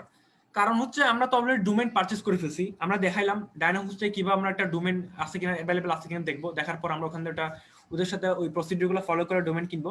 কেনার পর যখন ওরা আমাদেরকে সি প্যানেলের যাবতীয় ইনফরমেশন দিয়ে দেবে, আমরা সি প্যানেলে প্রবেশ করব। প্রবেশ করার পরে আমরা আমাদের ফার্স্ট কাজ হচ্ছে সাবডোমেন ক্রিয়েট করা। যেহেতু আমাদের একটা ডোমেন আন্ডারে সর্বোচ্চ 30টা সাবডোমেন আছে, তো সাবডোমেন কিভাবে ক্রিয়েট করা হয়? তো সাবডোমেনে ক্রিয়েট করার জন্য আমাদেরকে সবার আগে যেটা করতে হবে, আমরা সি প্যানেল যাওয়ার পরে একদম ডোমেইনসে আসবো। ডোমেইনস আসার পর এখানে সাবডোমেন আছে, সাবডোমেন আমি কি করব, ক্লিক করব। ক্লিক করার পরে যেটা হবে এরকম একটা ইন্টারফেস আসবে। এই ইন্টারফেস আসার পর আমি যে গতকালকে কতগুলো সাবডোমেন ক্রিয়েট করছি, ওই সাবডোমেন গুলো ছিল কি আপনাদের নিকনেম দিয়ে, যেমন mamun.dmarketingwizard.com, imon.dmarketingwizard.com এরকম ছিল। তো আমি এখানে একটা এক্সাম্পল হিসেবে সাবডোমেন ক্রিয়েট করলাম, সেটা হচ্ছে সাপোর্ট। আমি সাবডোমেন নাম দিলাম হচ্ছে সাপোর্ট, সাপোর্ট দিলাম। তারপর এখানে কোন ডোমেনটা থাকবে, এখানে কিন্তু আপনার মেইন ডোমেনটা থাকবে। এখানে মেইন ডোমেনের পাশে দেখেন একটা, এখানে একটা অ্যারো কি দেখা যাচ্ছে, মানে একটা নিচে আনার জন্য একটা কি দেখা যাচ্ছে, এই কি দ্বারা কি বোঝাচ্ছে? অর্থাৎ আপনার সি প্যানেল আন্ডারে যদি আপনার একাধিক ডোমেইন থাকে, শুধু dmarketingwizard.com না, আপনার যদি এমনটা থাকে যে kmarketing.com, তাহলে আপনি কি kmarketing.com আন্ডারে সাবডোমেইন ক্রিয়েট করতে যাচ্ছেন, নাকি dmarketingwizard.com আন্ডারে কি করতে যাচ্ছেন, সাবডোমেইন ক্রিয়েট করতে যাচ্ছেন? সেটা কি করবেন, এখান থেকে ক্লিক করে সিলেক্ট করবেন। আমি ডিমার্কেটিং যেহেতু আমার একটাই আছে, সেটা অ্যাকসেপ্ট, একটা বাই ডিফল্ট সিলেক্ট করা আছে। দেন ডকুমেন্ট রুট যেখানে আছে পাবলিক HTML, এখানে একটা সেম সাপোর্ট হয়ে যাবে, এটা আপনাকে লিখতে হবে না। সাবডোমেইন যখন আপনি এখানে সাপোর্ট লিখবেন, এখানে নামটাও সেম থাকবে। দেন আপনি কি করবেন, ক্রিয়েটে ক্লিক করবেন। ক্রিয়েটে ক্লিক করার পর কি হবে, ক্রিয়েটে ক্লিক করার পর আপনার এরকম একটা ইন্টারফেস দেখাবে যে support.dmarketingwizard.com হ্যাজ বিন ক্রিয়েটেড। তার মানে কি সাপোর্ট নামে একটা সাবডোমেইন আমার ক্রিয়েট হয়ে গেল, ঠিক আছে। তো তারপর আমি গুগলে ক্লিক করব। গুগলে ক্লিক করার পর আমি কি আসবো, সি প্যানেল আসবো, আবার সি প্যানেল আসবো। সি প্যানেল আসার পরে ওই যে আপনাদেরকে দেখাইলাম যে ওয়ার্ডপ্রেস, আমি আবার কি করব, ওয়ার্ডপ্রেসে ক্লিক করব।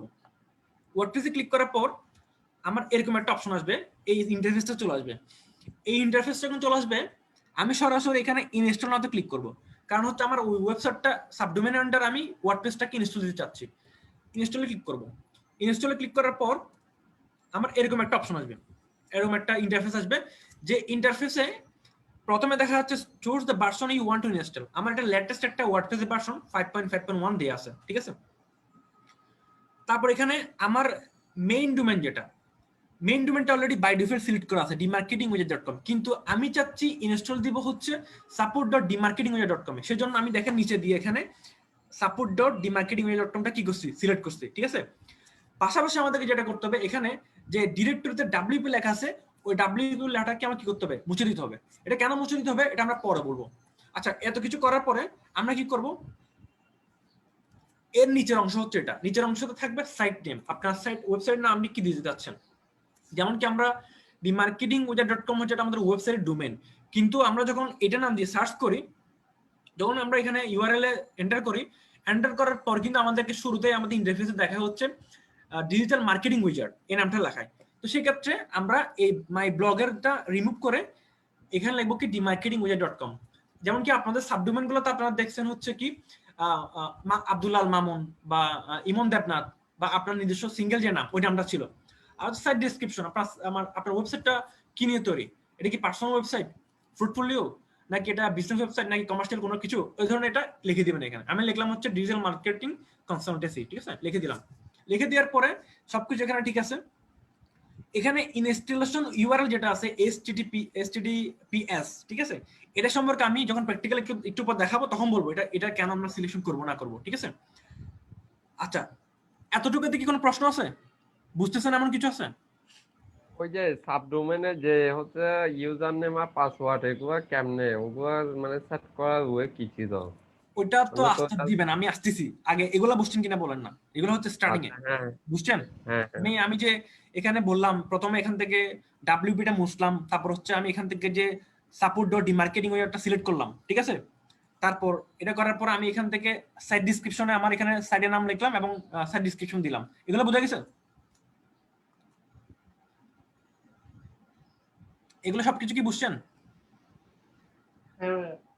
আচ্ছা, এটা যে বুঝছেন, এরপর কি আছে? এরপর হচ্ছে এই যে আপনি বলতেছেন একটু আগে আপনার ইউজার নেম এবং পাসওয়ার্ডের কথা বলতেছেন না, এই ইউজার নেম এবং পাসওয়ার্ড অপশনটা হচ্ছে একদম নিচে দিয়ে।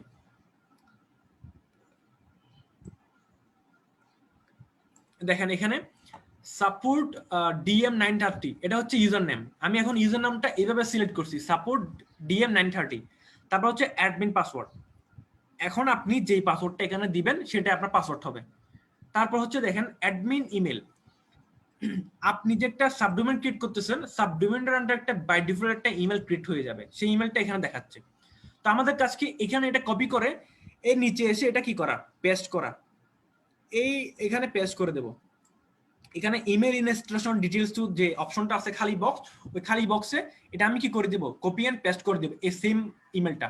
কারণ হচ্ছে আপনি যখন সাবডোমেনটা দিয়ে কোন একটা ইমেল ইউজ করতে চাচ্ছেন, এই ইমেলটা ইনস্টল করতে চাবেন, আপনি যদি এখানে ওই ইমেলটা দিয়ে না দেন, পরবর্তীতে যদি আপনি চান যে আপনার সাবডোমেন আন্ডারে ওইরকম একটা অ্যাডমিন ইমেল থাকুক, তখন সেটা কি করতে পারবেন না, ইনস্টল করতে পারবেন না। ওই জন্য আমরা কপি করে এখানে দিয়ে দেবো। দিয়ে দেওয়ার পর কি করব, জাস্ট ইনস্টল যে লেখাটা আছে ইনস্টলে কি করব, ক্লিক করব। ইনস্টলেশনে ক্লিক করার পর আমার যেটা আসবে,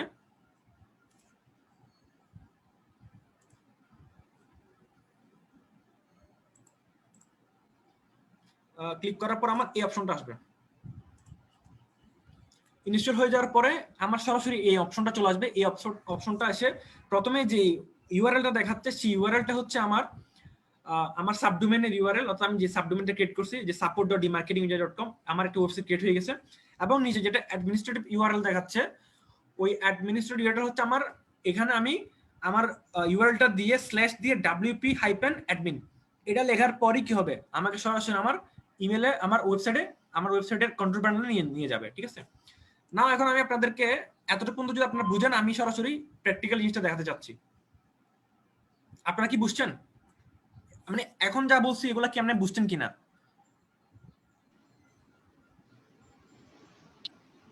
হ্যাঁ, বুঝে গেছে। আচ্ছা, তো এটা যখন ইনস্টল হয়ে যাবে, এটা দেখতে কিরকম হবে? এটা দেখতে এরকম হবে। এই যে আমি support.demarketinguser.com যখন ক্লিক করব, আমার ওয়েবসাইটটা দেখতে এরকম দেখাবে। এই যে ল্যাপটপের মধ্যে যেটা দেখাচ্ছে ঠিক এভাবে দেখাবে, ঠিক আছে। আচ্ছা, এখন আমি প্র্যাকটিক্যালি দেখাবো কিভাবে সাবডোমেনটা ক্রিয়েট করতে হয়।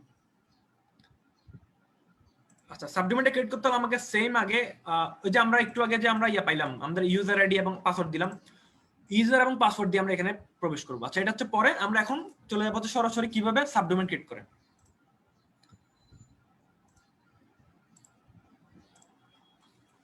আচ্ছা, আমার সি প্যানেলটা কি শো করতেছে? হ্যাঁ, শো করতেছে। আচ্ছা, তো আমরা যে একটু আগে যে স্লাইডে যে জিনিসগুলো দেখে আসছি, ওই সেম জিনিসটা আমরা এখানে আবার রিপিট করবো প্র্যাকটিক্যালি। শুরুতে আমরা আসবো হচ্ছে ডোমেনের মধ্যে। এই তো এখানে ডোমেন কই? আচ্ছা, ডোমেন যদি আমরা না পাই, জাস্ট সার্চ করবো ডোমেন দিয়ে সার্চ করলে চলে আসবে, ডোমেইনস চলে আসছে। আচ্ছা, এগুলো হচ্ছে আমার সম্পূর্ণ ডোমেন, বাট আমি চাচ্ছি কি আমি ডোমেন ক্রিয়েট করব। তো সেটার জন্য আমাকে যেটা করতে হবে, আমি এখান থেকে নিচে আসবো, নিচে এসে এই তো এখানে আসছি, ডোমেইনসে আসছি, ঠিক আছে। ডোমেইনসে আসার পর আমার এখানে দেখেন ডোমেইন লেখা আছে, অ্যাড অন ডোমেইন লেখা আছে, সাবডোমেইন লেখা আছে। তাহলে আমরা সাবডোমেইন কিভাবে ক্রিয়েট করব সেটা দেখব। তাহলে আমরা কি করব, সাবডোমেইনে ক্লিক করব। সাবডোমেইনে ক্লিক করার পর আমার সাবডোমেইন একটা প্যানেল ক্রিয়েট হলো, এটা নিচে রাখি। সাবডোমেইনের প্যানেলটা দেখা যাচ্ছে? হ্যাঁ, দেখা যাচ্ছে। আচ্ছা, তাহলে আমি কি করব, আমি বলছিলাম হচ্ছে এই অপশনগুলোতে সাবডোমেইনের জায়গায় নাম লিখবো, তারপর তানিম, জি আপু। আমাদের ক্লাসের সবার কি সাবডোমেন ক্রিয়েট হয়ে গেছে? হ্যাঁ আপু, সবার তো ক্রিয়েট হয়ে গেল। সবার বলতে যারা যারা ইয়া করছিল, মানে ওই আচ্ছা, টাকা। আমি যে এক্সট্রা একটা নাম দিয়েছিলাম হ্যাঁ ওটা কি ওইটাও হয়েছে করেছিলেন? আপু, ওইটাও করছি। ওটাও করে ফেলছো? জি আপু। বাকি আছে কয়টার? আমেন্দা সাবডোমেন এখন মেবি 4টা মতো বাকি আছে, মেবি 26টা, 30টার মধ্যে 26টা হয়ে গেছে। যাদের বাকি আছে তো মানে বাকি আছে ক্লাসের কারোর বাকি নামগুলা আছে? আমাকে কেউ কিছু মানে মেসেজও করে নাই, নামও দেয় নাই, ওই জন্য আমি জানতে পারতেছি না। যারা আমাকে ওই রেফারেন্স নেম দিছিল, নিক নেম দিছিল, ওদেরগুলো আমি সবকিছু ক্রিয়েট করছি। ক্রিয়েট করে ক্লাসে এখন যারা আছেন তাদের মধ্যে কেউ আছে যারটা এখনো করা হয়নি? আপু আমি সাথে বলতেছি, আমি তো ইয়া দিছিলাম মনে হয় তামিম ভাইকে দিন, আমার গ্রুপে নিকনেম না দেওয়া ছিল, তো করছে কিনা জানি না। আচ্ছা, তানিম শাকিল ভাইয়েরটা করা হয়েছিল? শাকিল ভাই আমি একটু দেখি।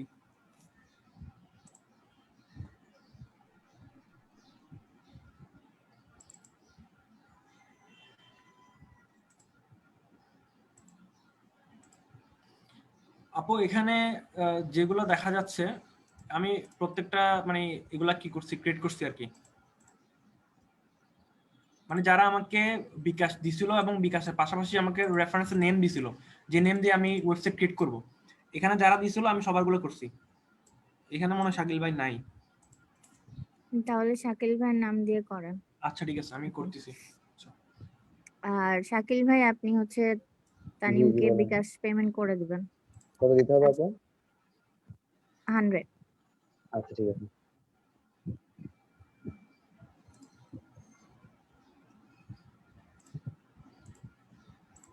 আর মাঝখানে আমি একটা কথা বলে রাখি, এই যে সি প্যানেলের এই যে আপনারা এখন তানিম যে কাজগুলো দেখাচ্ছে, এই পুরোটাই কিন্তু একজন ওয়েব ডিজাইনারের কাজ, বা বেসিক্যালি একজন ডেভেলপার ওয়েব ডিজাইনার যে কাজগুলো করে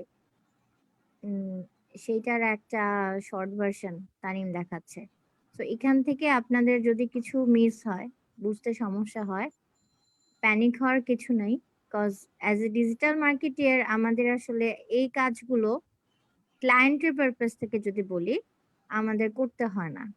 ক্লায়েন্টরা আমাদেরকে ফাইনালি যখন আমরা একটা ডোমেন সাবডোমেনের অ্যাডমিন প্যানেলে চলে যাব, ক্লায়েন্ট আমাকে ওই তার ওয়েবসাইটের হচ্ছে অ্যাডমিন প্যানেলে রোল দিবে অথবা আইডি পাসওয়ার্ড দিবে, যেখান থেকে আমরা হচ্ছে গিয়ে তার ওয়েবসাইটে লগ ইন করে কাজ করব। যেমনটা একটু আগে দেখিয়েছে তানিম, যে ইউজার আইডি আর পাসওয়ার্ড, ইউজার আইডি পাসওয়ার্ড দিয়ে দিতে পারে, অথবা হচ্ছে এখানেও রোল দেওয়ার ব্যাপার আছে।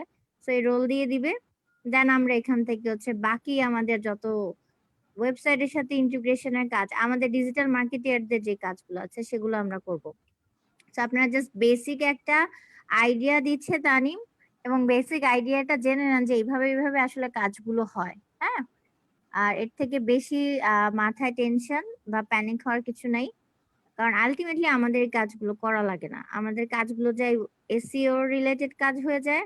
আমাদের কন্টেন্ট নিয়ে কাজ করতে হলে তাদের ওয়েবসাইটের কন্টেন্ট গুলো পাবলিশ করতে হয়, কন্টেন্ট গুলো এসইও করতে হয়, কন্টেন্ট নিয়ে কাজ করতে হয়। তো তখন আমরা আসলে ইউজার আইডি পাসওয়ার্ড বা রোল পেয়ে যাই, ওই রোল দিয়ে আমরা তাদের ওয়েবসাইটে লগ ইন করে ওয়েবসাইট থেকে কাজ করি। ঠিক আছে? আই থিঙ্ক সবার কাছে একটু খুব ঘোলাটে ঘোলাটে রাখতেছে, রাইট? এতগুলা স্টেপস যাচ্ছে যে তানিম, সেগুলো একটু ঘোলাটে লাগতেছে, লাগতেছে কিনা বলেন?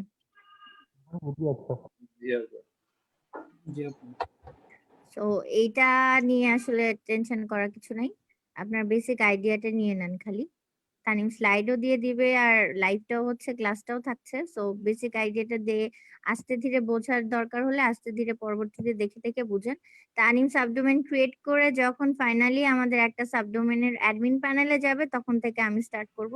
আর তখন থেকে মনে করেন ওই কাজ থেকে আমাদের হচ্ছে মেইন কাজ শুরু, ডিজিটাল মার্কেটিয়ারদের মেইন কাজ শুরু। ঠিক আছে? ওকে তানিম, কন্টিনিউ করেন।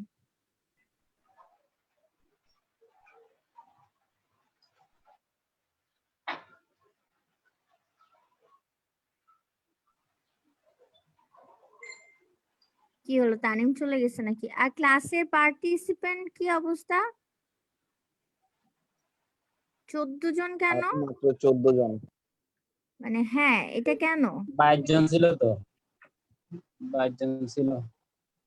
দুজনের মধ্যে তো মনে হয় ডাবল আইডিও আছে।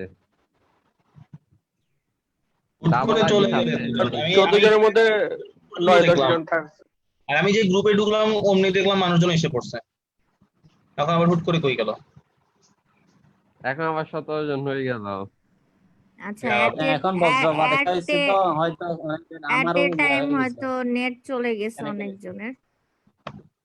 হইতে পারে, এখানে এমনি বৃষ্টি, অবস্থা খারাপ। আর আমাদের ঢাকায় তো রোদে মনে করেন মানে পারে না হচ্ছে সূর্য এক একজনের মাথার উপরে এসে বসাচ্ছে আর কি। বৃষ্টি বজ্রপাত চলতেছে। কালকে থেকে বৃষ্টি পড়তেছে চিটংয়ে, কি ভালো লাগতেছে। তানিম নিজেই বাইর হয়ে গেছিল। হ্যাঁ তানিম, সমস্যা নেই, বুঝতে পারছি কিছু একটা হয়েছে, হুট করে 14 জন হয়ে গেছিল ক্লাসের পার্টিসিপেন্ট। আমিও নাই হয়ে গেছিলাম, এখন আবার ঢুকছি। আমি স্টার্ট করব। হ্যাঁ হ্যাঁ, তানিম শুরু করুন। আচ্ছা, আমরা যে সি প্যানেলের সাবডোমেনে আসলাম, সাবডোমেনে আসার পর আমরা একটা নতুন সাবডোমেন ক্রিয়েট করব। তো আমি এখানে ফার্স্টে শাকিল ভাই বলছিল, শাকিল ভাইয়ের নাম লিখবো, শাকিল, ঠিক আছে। শাকিল যখন লিখবো, লেখার পর আমি এখানে ডকুমেন্ট রুটে ক্লিক করার পরই কিন্তু অটোমেটিক্যালি শাকিল চলে আসবে। এটা আমার কিছু লিখতে হবে না, আমি অন্য নাম দিলে কিন্তু হবে না, আমার ডিরেক্টরি কিন্তু শাকিল নামে থাকতে হবে। আচ্ছা, এটার পর আমার কাজ হচ্ছে কি, আমি ক্রিয়েটে ক্লিক করব। আমি ক্রিয়েটে ক্লিক করলাম। ক্রিয়েটে ক্লিক করার পর আচ্ছা, আমি তো আইপি 2টা থেকে গেছিলাম,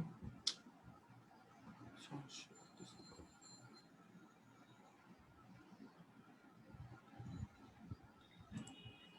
ইউ গাইজ গট লাকি যে তানিম আছে, যে কিনা একদম একটা ডোমেন হোস্টিং কেনা থেকে শুরু করে সি প্যানেল দিয়ে কিভাবে সাবডোমেন রেডি করা, এই ব্যাপারগুলো আপনারা দেখতে পাচ্ছেন।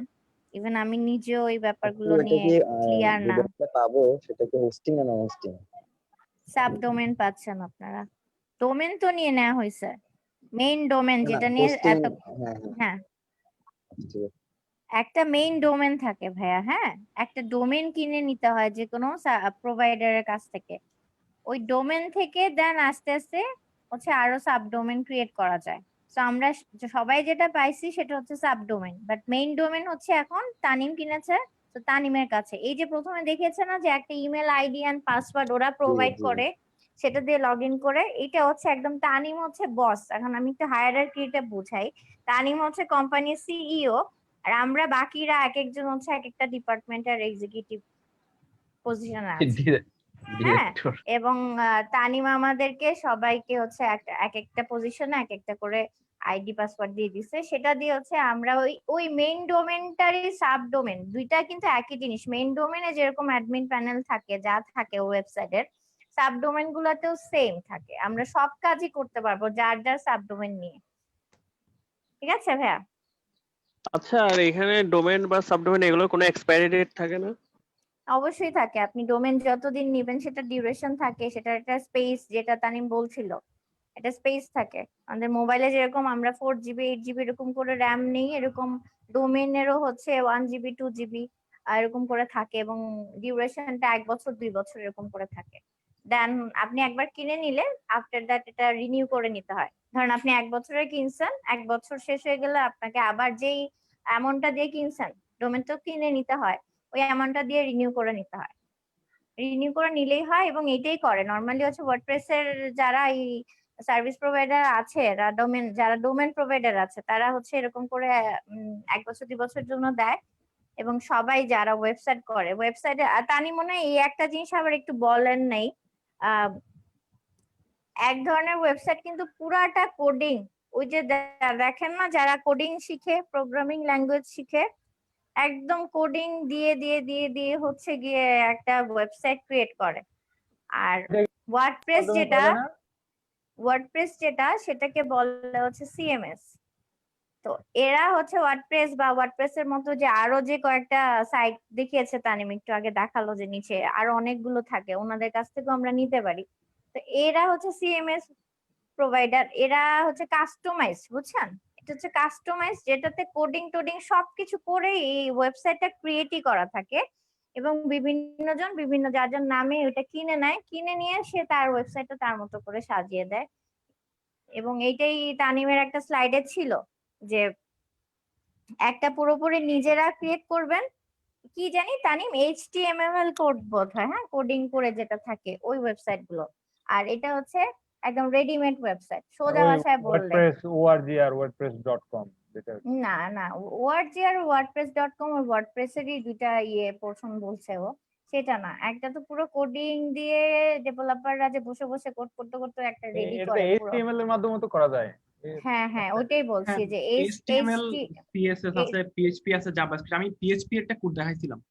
হ্যাঁ তো অনেক হ্যাঁ ধরনের PHP কোডিং কোডটা করে করা দেখাইছি। যায়, অনেকগুলো কোডিং দিয়ে হচ্ছে ওয়েবসাইট তৈরি করা যায়। আর এই ওয়ার্ডপ্রেস এর জিনিসটা কি, ওরা হচ্ছে রেডিমেড করেই দেয়, কোডিং টোডিং সবকিছুই রেডি থাকে। আমাদের যেটা করতে হয় এইটা নিয়ে থিম থাকে, থিম ইনস্টল করে তারপর আমাদের যত প্লাগইন লাগে প্লাগইন দিয়ে কাজ করে আমরা আমাদের ওয়েবসাইটটা নিজের মতো সাজিয়ে নিই। দ্যাটস ওয়াই ওয়ার্ডপ্রেস সবাই বেশি ব্যবহার করে, কারণ এখানে আমাদের নিজেদের এত কোডিং এর কিছু থাকে না। আমরা যখন প্লাগ ইন করি বা আমরা ওয়ার্ডপ্রেস মানে আমাদের ওয়েবসাইটের সাথে বিভিন্ন জিনিস ইন্টিগ্রেট করি তখন কিছু কোডিং লাগে, আর সেই কোডিং গুলো আমাদেরকে ক্রিয়েট করতে হয় না, কোডিং গুলো ক্রিয়েট করাই থাকে।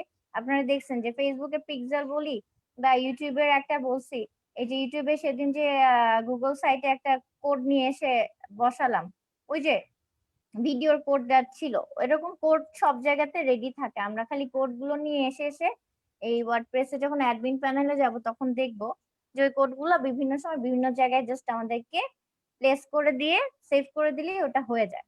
ঠিক আছে, তানিমের আমাদের এটার মাঝখানে এক্সপায়ারি কতদিন? তানিম বলতে পারবে ভালো। তানিম এটা কি এটা 1 হচ্ছে ইয়ারের ছিল না 2 ইয়ার? হ্যাঁ 1 বছরের জন্য নিছি। আমরা যে ডোমেনটা কিনছি ওই ডোমেনটা কিন্তু আমাদের সেকেন্ড টাইম কিনতে হচ্ছে না, আমরা জাস্ট পরবর্তীতে হচ্ছে হোস্টিং এর যে টাকাটা, হোস্টিং এর টাকাটা দিয়ে আমরা রিনিউ করব।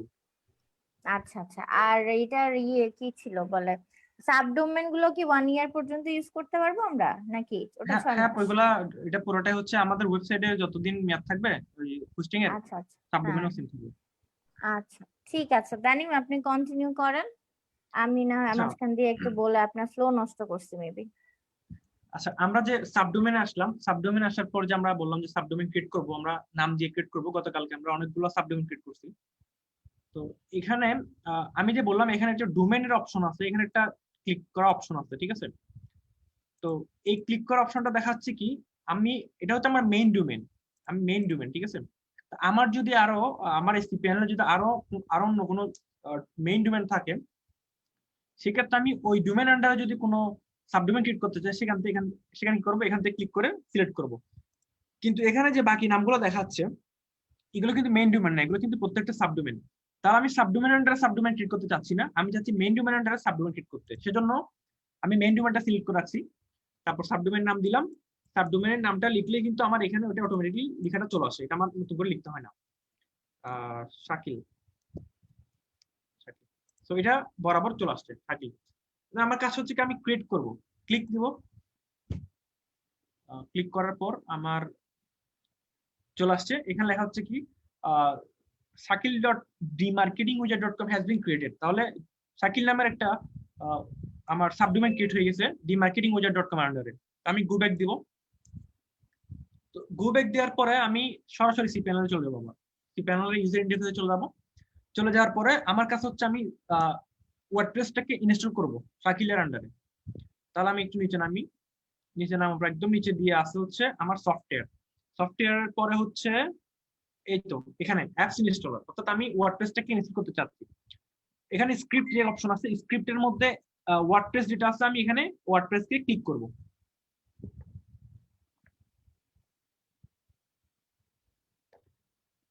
ক্লিক করার পর আমার আসলে ইন্টারফেস আসবে, যেটা আমি স্লাইডে শেয়ার করছিলাম।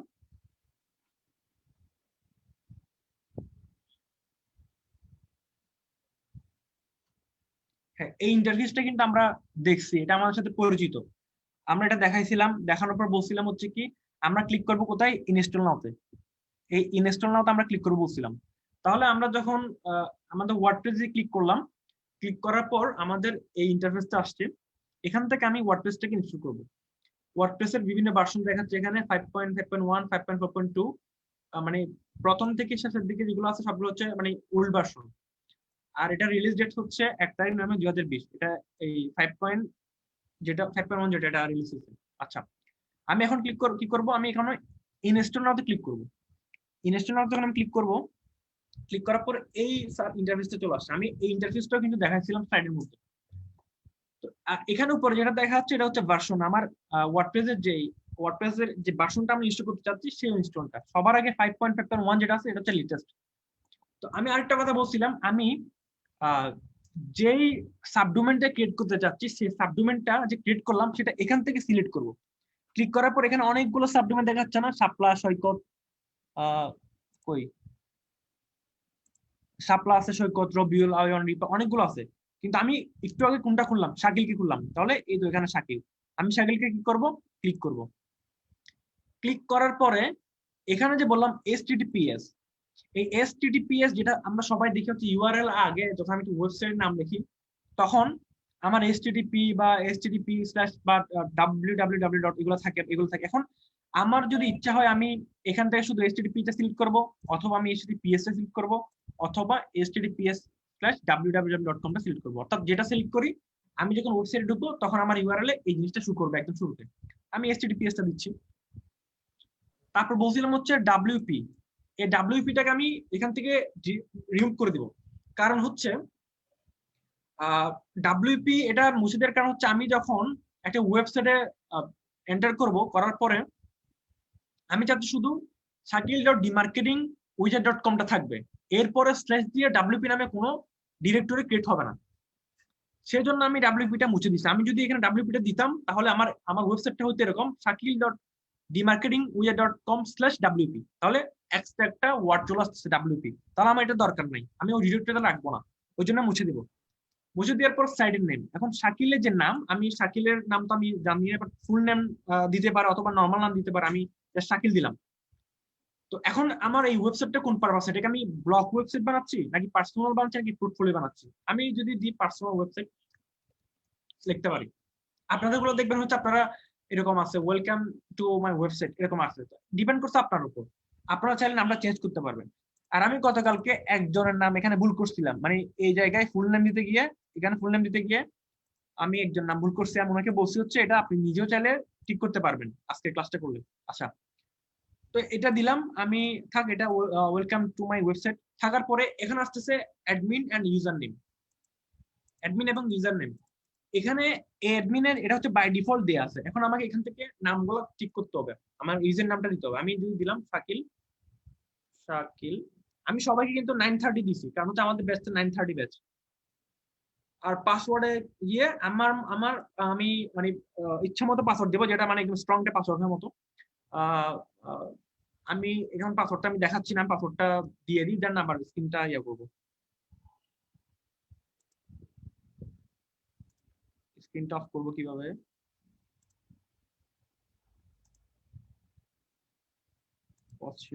আচ্ছা, এইখানে একটু যে চুজ প্রোটোকল হাইডে ক্লিক করে ইয়া ভাই, তানিম ভাই হাইডে ক্লিক করে আপনি পাসওয়ার্ড দিলে দেখবো না তো আমরা।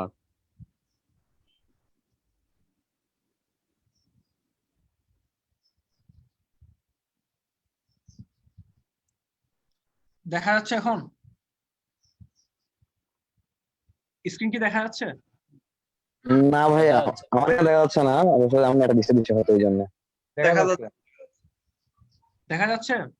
হ্যাঁ হ্যাঁ, এখানে অনেক সময় কি হয় জানেন, আমি যে ইউজার নেমটা দেখাচ্ছি, আমি ইউজার নেমটা লাইভে যাচ্ছে না, সবাই লাইভে যদি দেখে ফেলে ওনার এটা সমস্যা হবে। তো ওই জন্য আমি ইউজার নেমটাও চেঞ্জ করে দিলাম এখন, তারপর হচ্ছে পাসওয়ার্ডটাও ওরকম করে চেঞ্জ করে দিচ্ছি, বুঝতে পারছেন এখন?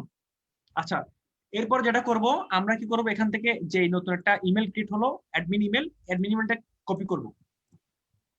কপি করার পর আমি এখানে নিচে আসবো, নিচে এসে ইমেল ইনস্টলেশন ডিটেইলস টু, এখানে এসে এটা পেস্ট করব।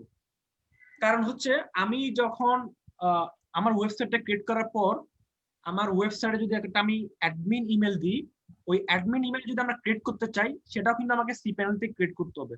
তো সেটা ক্রিয়েট করতে পারবো তখনই যখন আমার ইমেল ইনস্টলেশনে এই ইনফরমেশনটা দেওয়া থাকবে, ঠিক আছে? তারপর আমি কি করব, ইনস্টলে ক্লিক করব। এতটুকু পর্যন্ত কি আপনারা বুঝছেন? আমি যে উপর থেকে আসছি, এই যে ভাইয়া এখানে একটা সোর্স প্রোটোকল যেটা ওই যে HTTP HTTPS এইটার সুবিধা অসুবিধাটা কি? এটা হচ্ছে কিছু না, এটা হচ্ছে জাস্ট আপনি আপনার ওয়েবসাইটের শুরুতে এটা কি HTTP থাকবে নাকি HTTPS থাকবে নাকি HTTPS/www ওইটাও থাকবে।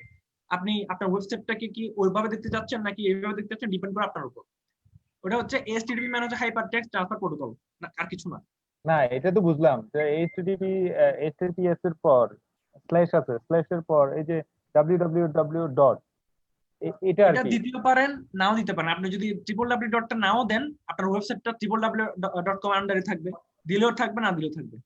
বাট আপনি যখন ইউআরএলটা লিখবেন, লেখার পরে ওয়েবসাইটে ওই www ডটটা মানে শু করবে না যদি আপনি ওইটা সিলেক্ট না করেন। আপনার শুধু HTTPS-টা সিলেক্ট শু করবে, বুঝতে পারছেন? যদি আমি একটা ওয়েবসাইট দেখাই, দেখছেন dmarketingindia.com আগে পরে কিছু আছে দেখা যাচ্ছে? না ওইখানে তো আর কিছু নাই আগে পরে। দেখছেন ওয়েবসাইটটা চলে আসছে, কিছু দেখা যাচ্ছে না। তাহলে আমি ওটা সিলেক্ট করছি ওইরকম। এখন আমি একটা ক্লিক করি, ক্লিক করার পর দেখছেন HTTPS আসছে। হ্যাঁ, তাহলে HTTPS-টা আমি সিলেক্ট করে দিছি বলে HTTPS-টা আসছে। এখন ধরেন শাকিল বাইটটা আমি www ডট সহ দিলাম, আমি ওটা দেখাই, তাহলে ওটা আসবে এরকম। তাহলে এখান থেকে আমি এটা www ডট দিলাম, দেওয়ার পরে দেন এখানে কি করব, ইনস্টল দিব। জিনিসটা এখন বুঝতে পারছেন আমার কি কারণে HTTPS-টা থাকবে বা থাকবে না? ডিপেন্ড করতেছে আমি cPanel এর মধ্যে ক্লিক করার সময় ওটা কি সিলেক্ট করছি নাকি সিলেক্ট করি নাই। আমি যদি ওই চারটার মধ্যে যে কোনোটা সিলেক্ট করি ওইটাই আসবে। আপনি যেটা সিলেক্ট করে দিবেন সেই ওটাই কিন্তু আপনার ইউআরএল শো করবে, বুঝতে পারছেন? হ্যাঁ এটা তো বুঝতে পারছি। আমার প্রশ্নটা ছিল এরকম, মানে সুবিধা অসুবিধাটা কি ওটাই প্রশ্ন। এখানে সুবিধা একটু বলবো অসুবিধা, তানিম ভাই। এখানে সুবিধা অসুবিধা বলতে আমি যেটা বুঝতেছি, আমি যেটা জানি সেটা হচ্ছে আপনার ইউআরএল এর যে নামটা আছে, আপনার ইউআরএল নামটা আপনি কত লেন্থ করতেছেন বা শর্ট করতেছেন। তারপর এখানে আরেকটা ব্যাপার আছে, HTTPS এর ব্যাপার একটা কত আছে সেটা আমি আরেকটু পরে বলবো। যখন SSL আসবে, SSL সার্টিফিকেশন আসবে, তখন আমি ওটা বলবো। ঠিক আছে? এমনি এর মধ্যে কোনো সমস্যা আছে কিনা বলেন। আর যে অ্যাডভান্স অপশনটা এটা অ্যাডভান্স অপশনের কাজ আমাদের নাই। অ্যাডভান্স অপশনটা হচ্ছে আমি যদি এখানে কোনো এক্সট্রা কোনো কাজ করতে চাই, মানে লোকেশনটা যদি আলাদাভাবে সিলেক্ট করতে চাই, তারপর হচ্ছে আমি যদি রিডাইরেক্টের জন্য ব্যাকআপ রাখতে চাই, সেক্ষেত্রে আমার এগুলো কাজ হবে। কিন্তু দেখুন আমরা সাবডোমেইন ক্রিয়েট করতেছি, সাবডোমেইনে এগুলো কোনো কাজ নাই, বুঝতে পারছেন? হ্যাঁ ঠিক আছে। আচ্ছা, তাহলে আমরা এখন ইনস্টলে ক্লিক করব। ইনস্টলে ক্লিক করার পর দেখেন এটা ইনস্টল হবে। মূলত আমার ইনস্টল করতে গেলে ওই সাবডোমেইনে আমার থেকে ইনস্টল করতে হবে, কারণ যেহেতু আমি মূল ডোমেইন না। হ্যাঁ, আমি যে সিলেক্ট করে দিলাম শাকিল নামে যে সাবডোমেইন খুলছি, সে শাকিল নামে কি করতে হবে, শাকিলে কি করতে হবে, ইনস্টল করতে হবে। হ্যাঁ ঠিক আছে? যেহেতু আমি যদি ইনস্টল করতে চাই ওয়ার্ডপ্রেস, তাহলে আমাকে ওই সাবডোমেইনে ইনস্টল করতে হবে। আপনি তো আপনারটা তো অলরেডি ইনস্টল করতেছে, আমি হচ্ছে আমার ডোমেইন cPanel থেকে এসে সাবডোমেইন ক্রিয়েট করার পর তারপর ইনস্টল করতেছি। আর cPanel এর যে নিয়ন্ত্রণ সেটা মাত্র যে মেইন ডোমেইনটা কি করবে, কন্টিনিউ করবে, যে মেইন ডোমেইনটা হ্যান্ডেল করবে সেই পারবে হচ্ছে আপনার এগুলা কি করতে, ক্রিয়েট করতে বা ইনস্টল করতে। ঠিক আছে? মানে এখন এগুলো আমি করতেছি, মানে হচ্ছে আমার কাছে মেইন ডোমেইনের সবকিছু ইনফরমেশন আছে, আমার ইউজার আইডি আছে, আমার কাছে পাসওয়ার্ড আছে, সো আমি পারতেছি। আপনাদের গুলা হচ্ছে আপনারা শুধু সাবডোমেইন যেটা আছে, সাবডোমেইনটার যে ওয়েবসাইটটা দিছি ওই ওয়েবসাইটের ইন্টারনাল যে ব্যাপারগুলো আছে, ইন্টারনাল গুলো আপনি কি করতে পারবেন, হ্যান্ডেল করতে পারবেন, কিন্তু cPanel আপনারা হ্যান্ডেল করতে পারবেন না। cPanelটা আমরা করতে পারবো না? না, আপনারা পারবেন না। রাইট ভাইয়া? কি আপু? তানিম হচ্ছে মেইন শেফ, ঠিক আছে? হ্যাঁ। ও হাড়ি কিনছে, ও চাল কিনছে, ও গরু গোশত কিনছে, ও বিরিয়ানি সব মশলা কিনছে, কিনে ও হচ্ছে বিরিয়ানি রান্না করছে, ঠিক আছে? সব ও করছে, মেইন শেফ। এখন আমরা সবাই প্লেট নিয়ে দাঁড়াইছি, এখন আমাদের যার যার প্লেটে তানিম হচ্ছে বিরিয়ানি দিয়ে দিবে। এখন আপনি আপনার প্লেট নিয়ে গিয়ে 5টা শসার পিস, 2টা টমেটোর পিস, 3টা গাজরের পিস, 2টা কাঁচামরিচ, একটা লেবু দিয়ে আপনি সাজান। বাট আপনার মেইন ডিশটা কি বিরিয়ানি, আর এটা কে করছে? তানিম। এখন বুঝছেন? ঠিক আছে আপু। আচ্ছা, আমার এক্সাম্পল গুলা খুব হাস্যকর টাইপ হয় মনে হয়। এটা আমি এরকম করে বলি তখন দেখা যায় যে বুঝতে সুবিধা হয়ে যায়। তো মেইন কাজই সবই করছে। আপু আমার ওই যে সাপ্লিমেন্টটা ক্রিয়েট হয়েছে ওইটার মধ্যে আমি চাইলে কন্টেন্ট ক্রিয়েট করতে পারবো, তাই না? হ্যাঁ, আপনি বললাম না মেইন মধ্যে তো ডিশটা তো বিরিয়ানি দিয়ে দিল। এখন আপনি নিয়ে এটার মধ্যে কিভাবে আপনার প্ল্যাটারটা সাজাবেন, আপনি কিভাবে খাবেন, এটা দিয়ে আপনি খাবেন না ফালাই দিবেন, যা করবেন সেটা আপনি করে ফেলবেন। আপনাকে যখন দিয়ে দেওয়া হবে তখন আপনি সেটা করতে পারবেন না, আপনার প্লেটটাকে নিয়ে আপনি করতে পারবেন। বাট মেইন যে হাড়ি নিয়ে বসে আছে না আমাদের তানিম ভাই, এই তানিম ভাইয়ের হাড়িতে যেতে গেলে ওটা শুধু তানিম ভাই করতে পারবে। এটাই হচ্ছে কাহিনী। যে ওই অন পেজ এসইওটা এখানের মধ্যে আমার সাবডোমেনের মধ্যে হবে। হ্যাঁ, আমরা প্র্যাকটিসের জন্য তো নিচ্ছি সাবডোমেন। আপনারা না সাবডোমেন ডোমেনের হেডেকটা মাথা থেকে বের করে দেন। আপনারা সবাই চিন্তা করেন যে আপনারা সবাই একটা ওয়েবসাইট পাচ্ছেন, আর একটা ওয়েবসাইটের ভিতরে এসইওর কাজ বা ওয়েবসাইটে কন্টেন্ট পাবলিশ করা, ওয়েবসাইটে গিয়ে যে বিভিন্ন পেজ, একটা পুরো ওয়েবসাইট ডিজাইন করা, সব আমরা করতে পারবো। ঠিক আছে, আমরা সবই করতে পারবো। আর আমরা ক্লায়েন্টের ওইটাই করব। ক্লায়েন্ট আমাকে ওয়েবসাইটের অ্যাক্সেস দিয়ে দিবে থ্রু আইডি পাসওয়ার্ড অথবা রোল দিয়ে। তারপর হচ্ছে তার ওয়েবসাইটে ঢুকে আমি তার ওয়েবসাইট নিয়ে পুরো ঘাটাঘাটি করে আমার যা যা করা লাগে আমি সব, সে যদি আমাকে কন্টেন্ট নিয়ে কাজ করতে বলে কন্টেন্ট ক্রিয়েট করতে বলে কন্টেন্ট করব। আমাদের যদি ডিজাইনের কাজ করে ওখানে ছবি আপলোড, ভিডিও আপলোড বা যা যা করা যায় সেগুলো করতে বলে। তার যদি পুরো থিম চেঞ্জ করে দিয়ে নতুন কোনো থিম দিয়ে বলে যে এই থিমের উপর আপনি কাজ করেন, সেগুলো করতে পারবে। সেগুলো যদিও ওয়েবসাইট ডিজাইনিং এর কাজ পড়ে যায়। আমাদের এন্ড থেকে বললাম না, আমাদের ডিজিটাল মার্কেটিং এর এন্ড থেকে আমাদের কাজ থাকে হচ্ছে এসইও গুলো করা, তার কন্টেন্ট গুলো নিয়ে কাজ করা, তার ওয়েবসাইটে যে কন্টেন্ট গুলো আছে ওই কন্টেন্ট গুলো নিয়ে কাজ করা। হতে পারে ব্লগ, যে কোনো ধরনের কন্টেন্ট তো এক ধরনের না, কন্টেন্ট ভিজুয়াল হয়, গ্রাফিক্যাল হয়, রিটেন হয়। তো আমরা হচ্ছে সেগুলো নিয়ে কাজ করব। আচ্ছা, ওই 1 বছর পর্যন্তই করা যাবে আর কি। হ্যাঁ হ্যাঁ, তানিম যেহেতু এভাবেই নিয়েছে 1 বছর পর্যন্ত আমরা করতে পারবো। তারপরে আমরা সবাই মিলে চাইলে ওটাকে আবার রিনিউ করে দেন। আপনি যদি এখন এভাবে চিন্তা করেন যে আপনি এই সাবডোমেনটা দিয়ে আপনি হচ্ছে আপনার একটা পার্সোনাল পোর্টফোলিওর জন্য এই ওয়েবসাইটটা বানিয়ে ফেলবেন, ডিজাইন করে এভাবে কাজ করবেন, সেটা আপনি করতে পারবেন। রাইট তানিম? প্রবলেম হবে না তো? হ্যাঁ আপু, করা যাবে। হ্যাঁ, তো করতে পারবেন, সবাই করতে পারবেন। আপনারা প্রত্যেকে এক একজন এক একটা ওয়েবসাইটের মালিক হয়ে গেছেন অলরেডি। ঠিক আছে তানিম। আমার নেট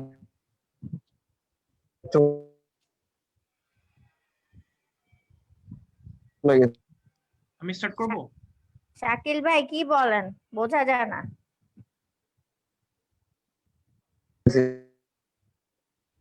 কিছু বুঝি না শাকিল ভাই। টেক্সট করেন, টেক্সট করেন, টেক্সট করেন। ম্যাট্রিক হয়ে গেছেন আপনি, রোবোটিক আওয়াজে যে মামুনের কাজ করতেছেন আপনি। আপনি টেক্সট করেন আর তানিম আপনি কন্টিনিউ করেন। চাকরির বা ঘুম থেকে প্রত্যেক দিন কথা বলে। এখন আমি যখন একটা ইনস্টল করলাম, আমি যখন shakil.themarketingwizard.com এই সাবডোমেনে যখন আমি আমার ওয়ার্ডপ্রেস ইনস্টল করলাম, করার পর আমার এরকম একটা মেসেজ আসছে, congratulation, the software was installed successfully. তো এখানে অ্যাডমিনিস্ট্রেটিভ ইউআরএল দেখা যাচ্ছে, যেটা আমি বলছিলাম যে আমার ওয়েবসাইটের নামের পর wp-admin/ এই ওয়ার্ডটা দ্বারা বোঝাচ্ছে হচ্ছে আমাকে ও আমার অ্যাডমিন প্যানেলে নিয়ে যাবে। আচ্ছা, তো আমি এখন আগে একটু ওয়েবসাইটটা দেখি, আগের এখানে এই ওয়েবসাইটটা কি রকম হয়েছে একটু দেখি কি রকম আসছে।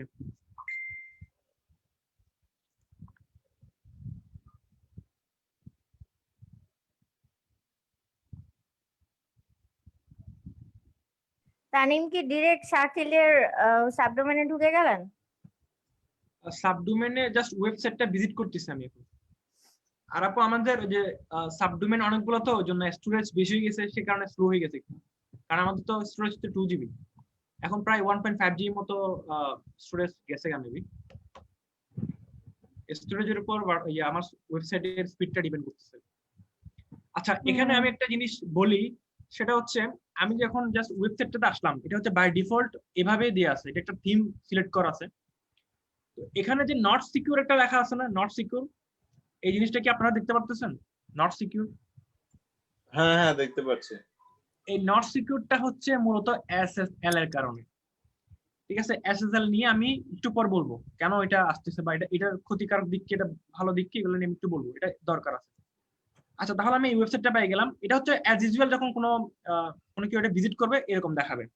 তো আমি যদি এখানে পাশে যদি এরকম লিখি /wp admin এন্টার করি, তখন আমাকে সরাসরি এই ওয়েবসাইটের অ্যাডমিনে নিয়ে যাবে, অ্যাডমিন প্যানেলে নিয়ে যাবে। তো এখন আমাকে লগ ইন করতে বলবে। লগ ইন করার জন্য আমার কি কি লাগবে? ওই যে একটু আগে যে আমি একটা ইনফরমেশন দিয়েছিলাম না, আমার ইউজার আইডি দিছিলাম, তারপর হচ্ছে আমার পাসওয়ার্ড দিছিলাম। ওই ইউজার আইডি এন্ড পাসওয়ার্ড দেওয়ার পরে কিন্তু আমি এখানে লগ ইন করতে পারবো। তানিম একটু হোল্ড। এতক্ষণ ধরে ডোমেন সাবডোমেন ক্রিয়েট করে পোর্শন গুলা সব দেখলেন, যে এখন যেটা দেখতেছেন এখান থেকে আমাদের কাজ শুরু।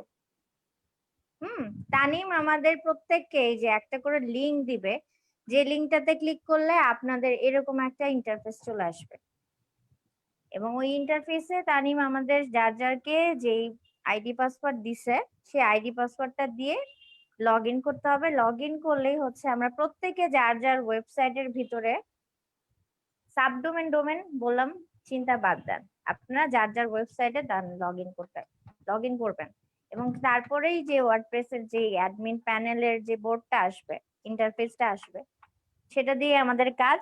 আর সেটারই ইন্ট্রোডাকশন, সেটা কিভাবে কি কোথায় কি কি আছে না আছে সেগুলাই আমাদের অ্যাকচুয়ালি জানতে হবে, শিখতে হবে বেশি করে, ওটাই মনে রাখতে হবে, কারণ ওইগুলোর ভিতর থেকে আমাদের পেজ পোস্ট ক্রিয়েট করতে হয়, প্লাগইন ইনস্টল করতে হয়, তারপর হচ্ছে এসইওর কাজ বলেন বা কন্টেন্ট নিয়ে যে কাজগুলো করতে হয় সেখান থেকে আমাদের এগুলো সেট করে কাজ করতে হয়। ঠিক আছে আপু?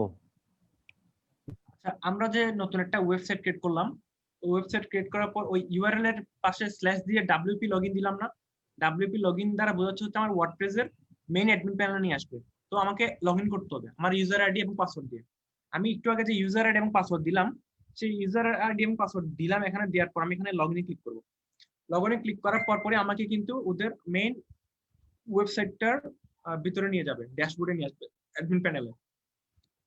এরপর আপনারা এইভাবে নিজের মতো কাজ করতে পারবেন। এই যে এখানে দেখা যাচ্ছে এটা হচ্ছে অ্যাডমিন প্যানেল, একদম ওয়েবসাইটের ব্যাকএন্ড পার্ট। আমি এখান থেকে আমার পুরো ওয়েবসাইটটাকে কন্ট্রোল করব। আমাদের ইমেল আইডি পাসওয়ার্ড, এই ড্যাশবোর্ডের ইন্ট্রোডাকশনটা আমি করে দিব, কোথায় কি আছে না আছে। আপু আমি এখন একটু স্লাইডে যাচ্ছি, একটু স্লাইডে যাব, এটা নিয়ে এখন হ্যাঁ বলতেছি। আমি সেটাই বলছিলাম, এই ড্যাশবোর্ডটা এখানে রাখেন, আপনি হচ্ছে স্লাইডে বাকি যা এসএসএল এর যেগুলো আছে রেডি করেছেন সেগুলো ক্লিয়ার করে দেন, দেন হচ্ছে আমি এই পোরশনটা বুঝিয়ে দেব। আচ্ছা ওই ওখানে যে একটা আসলো যে পাসওয়ার্ড, ওই পাসওয়ার্ডটা আমরা কোথায় পাবো? পাসওয়ার্ড তো আপনাদেরকে দিছিলাম না, ওই যে user ID then user password. আচ্ছা আচ্ছা ঠিক আছে, ওটাই। আদনান সৈকত, তুমি যদি কম বুঝো। আচ্ছা, আমরা এতটুকু পর্যন্ত চলে আসছিলাম, কিন্তু যে ইউজার নেম আর ইমেল অ্যাড্রেস পর্যন্ত চলে আসছি। তো চলে আসার পরে আমরা এখানে আমাদের ইউজার নেম দিব আর হচ্ছে পাসওয়ার্ড দিব। দেওয়ার পর আমি লগইন দিলে ওই যে ড্যাশবোর্ড যেরকম আসলো সেরকম এরকম ড্যাশবোর্ড আসবে। এতটুকু পর্যন্ত আসছি। এখন এখানে আসার পর আমি জাস্ট কয়েকটা জিনিস দেখাবো, এরপর আমি অফে যাব। এখানে কিছু অপশন থাকবে, যেমন কি এখানে অ্যাপিয়ারেন্স তানিম এই ড্যাশবোর্ডের পোরশনটা রাখেন, এটা আচ্ছা আপু, তাহলে আমি আপনি এসএসএল এ চলে যাই। এসএসএল এ চলে যান। হ্যাঁ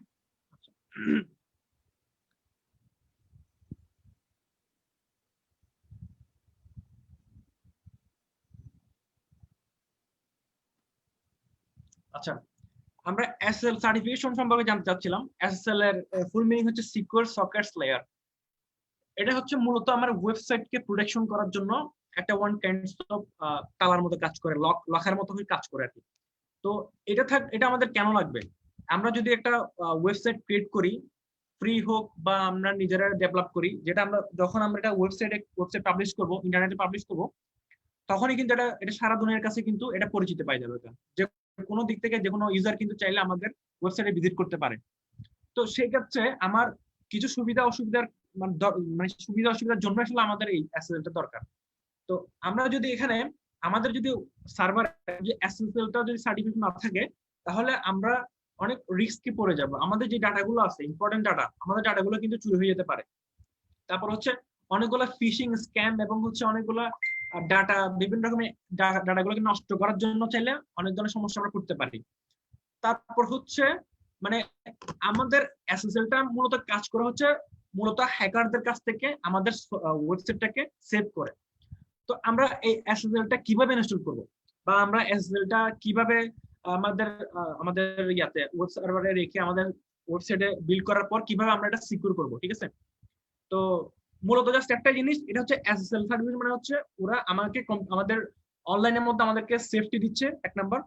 দ্বিতীয় কথা হচ্ছে গুগলের যে র্যাঙ্কিং আছে, গুগল র্যাঙ্কিং এর মধ্যে যেসব ওয়েবসাইটের মধ্যে এসএসএল সিকিউর করা থাকবে ওদেরগুলো কিন্তু র্যাঙ্কিং এ থাকবে, আর যেগুলোতে এসএসএল নাই গুগল কিন্তু ওগুলোকে র্যাঙ্কে রাখা নাই। কারণ হচ্ছে যেগুলোতে এসএসএল নাই ওগুলোতে অনেকগুলো স্ক্যাম থাকতে পারে, অনেকগুলো ভাইরাস থাকতে পারে ওইসব ওয়েবসাইটগুলোতে।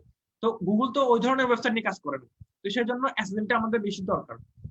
এসএসএলটা কিভাবে ইনস্টল করবো আমি একটু দেখাই। আমরা যখন আমাদের ড্যাশবোর্ডে যাব, ওখানে প্লাগইনস এসে প্লাগইনস জাস্ট একটা কাজ করব, এখানে সার্চ দিব হচ্ছে really simple SSL. Really simple SSL লিখে সার্চ করে যে অপশনটা আসবে এখানে, এটা জাস্ট ইনস্টল করব। ইনস্টল করলে কিন্তু আমার প্লাগইন ইনস্টল হয়ে যাবে, আমার ওয়েবসাইটটা কিন্তু সিকিউর হয়ে যাবে। আমার ওয়েবসাইট একটু আগে যে একটা ওয়েবসাইট দেখাইলাম যেখানে নট সিকিউর বলতেছিল, সে নট সিকিউর অপশনটা দেখাবে না, পাশাপাশি ওখানে একটা লকার একটা তালার একটা অপশন দেখাবে, যার মানে হচ্ছে আমার ওয়েবসাইটটা সিকিউর। এবং এসইও ক্ষেত্রে বা গুগলে র্যাঙ্কিং করার ক্ষেত্রেও তখন আমার ওয়েবসাইটটা মানে কাজ করার জন্য প্রস্তুত থাকবে। তো মোটামুটি হচ্ছে আজকে আমার এতটুকু আমার প্রেজেন্টেশন, আশা করি সবার ভালো লাগছে। থ্যাংক ইউ আপু, আমি অফ করতেছি। ধন্যবাদ ধন্যবাদ। থ্যাংক ইউ তানিম ভাই, গ্রেট ধন্যবাদ তানিম ভাই। তানিম ভাই কিন্তু ইউটিউবার হলে বেশি জোস হবে, খুবই ক্লিয়ারিটি আছে আপনার কথাতে। আপু আমি অফ করতেছি। হ্যাঁ Tanim sure sure. So Tanim খুব সুন্দর একটা ক্লাস নিল আমাদের, একদম ফুল 1.5 ঘন্টার একটা ক্লাস ছিল ওয়েবসাইটের উপরে, ডোমেন, সাবডোমেন, অ্যাড-অন ডোমেন, যতটুকু বেসিক জানা যায় বা বোঝা যায় পুরোটা অনেক সুন্দর করে প্রেজেন্ট করছে। Thank you very much Tanim. আপনি যা যা দেখাচ্ছেন এর মধ্যে অনেক কিছু আমি নিজেও জানি না, স্লাইডটা আমাকেও দিয়ে আপনার নাম দিয়ে আমি চালাই দেবো না অন্য জায়গায় ফলাফানকে বুঝাইতে। তো খুব ভালো বলছে তানিম, যতটুকু যা বুঝাইছে অতটুকু কি আপনারা মানে একদিনের এক ক্লাসে ওয়েবসাইটের সবকিছু ক্লিয়ার হয় না, যতটুকু দেখিয়েছে অতটুকু মোটামুটি ক্লিয়ার হচ্ছে সবার।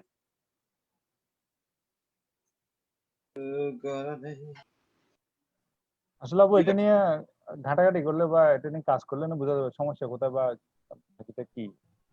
এখন তো প্র্যাকটিস করার সময় বুঝে যাবে।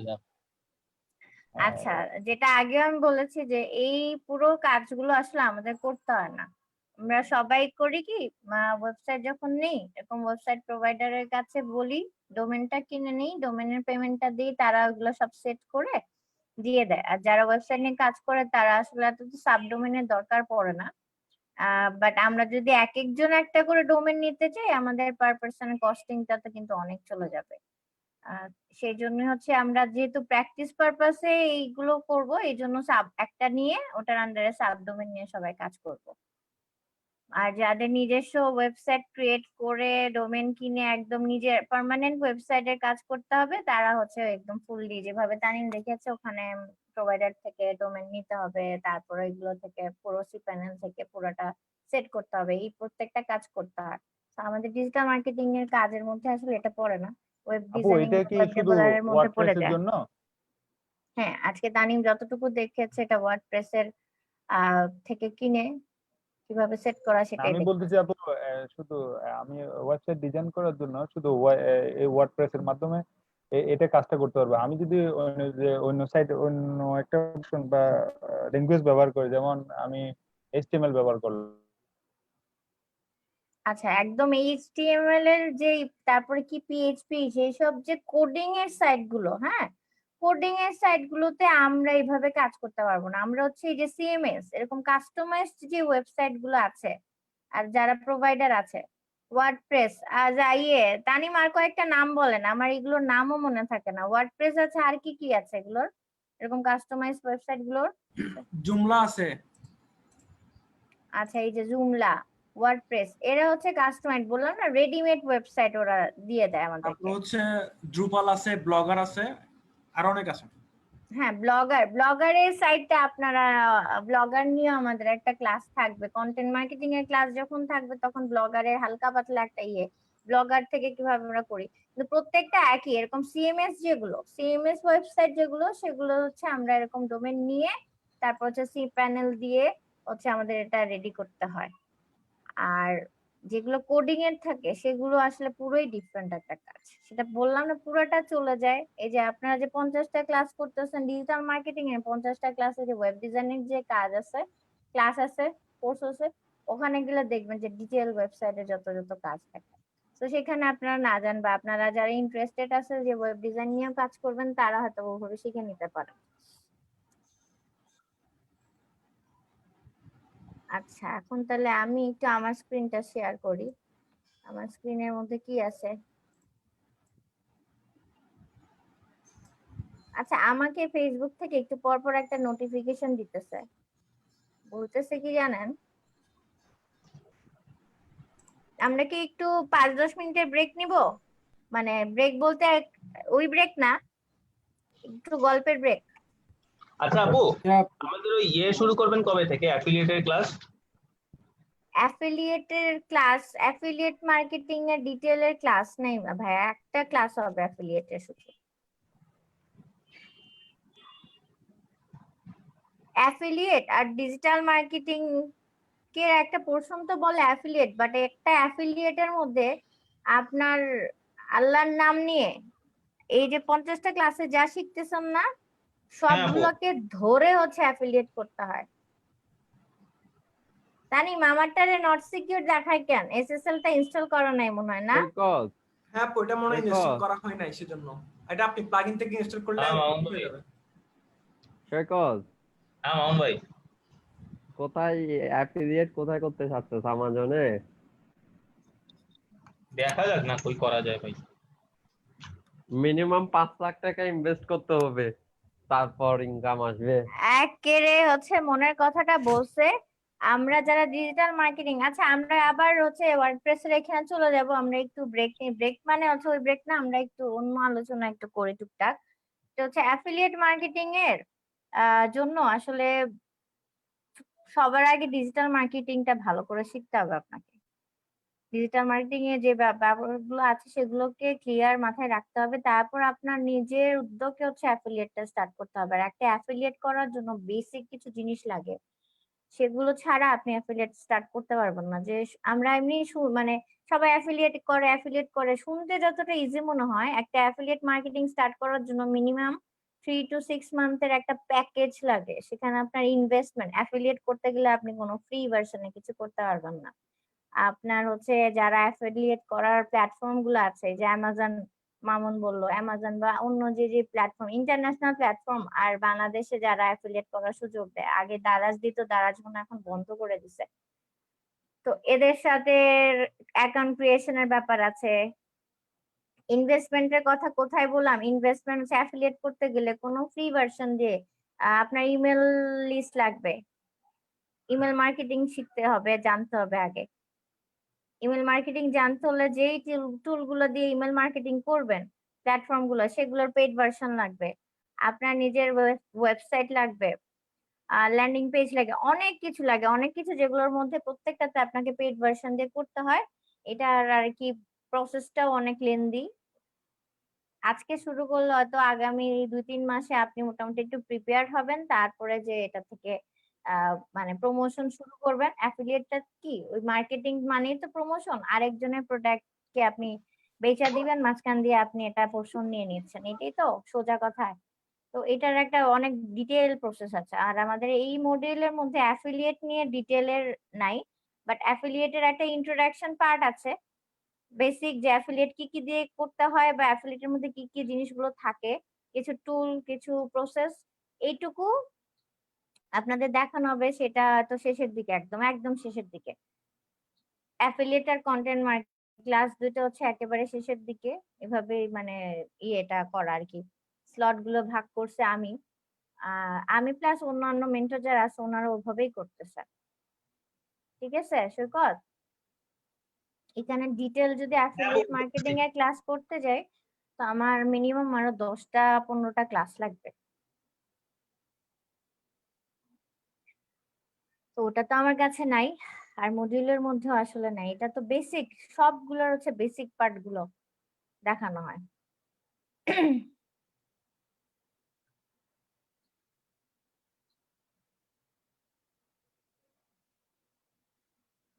তারপর কি সৈকতের কি অ্যাফিলিয়েট করার ইচ্ছা খুব? না না আপু, ওটা মানে জানলাম আর কি, জেনে নিলাম ব্যাপারটা। আচ্ছা, আমাদের নেক্সট ক্লাসগুলো যেভাবে থাকবে, ওয়ার্ডপ্রেস তো আজকে আপনাদের তো পরীক্ষাও কিন্তু অলমোস্ট 12 জনের মতো দিছে, আর বাকি সবার কিন্তু এক্সামটাও বাকি রয়েছে।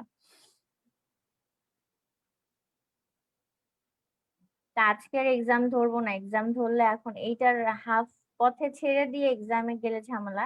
ওয়ার্ডপ্রেসের ইন্ট্রোডাকশনটা শেষ হয়ে গেলে তারপর হচ্ছে ধরবো ইমেল মার্কেটিং।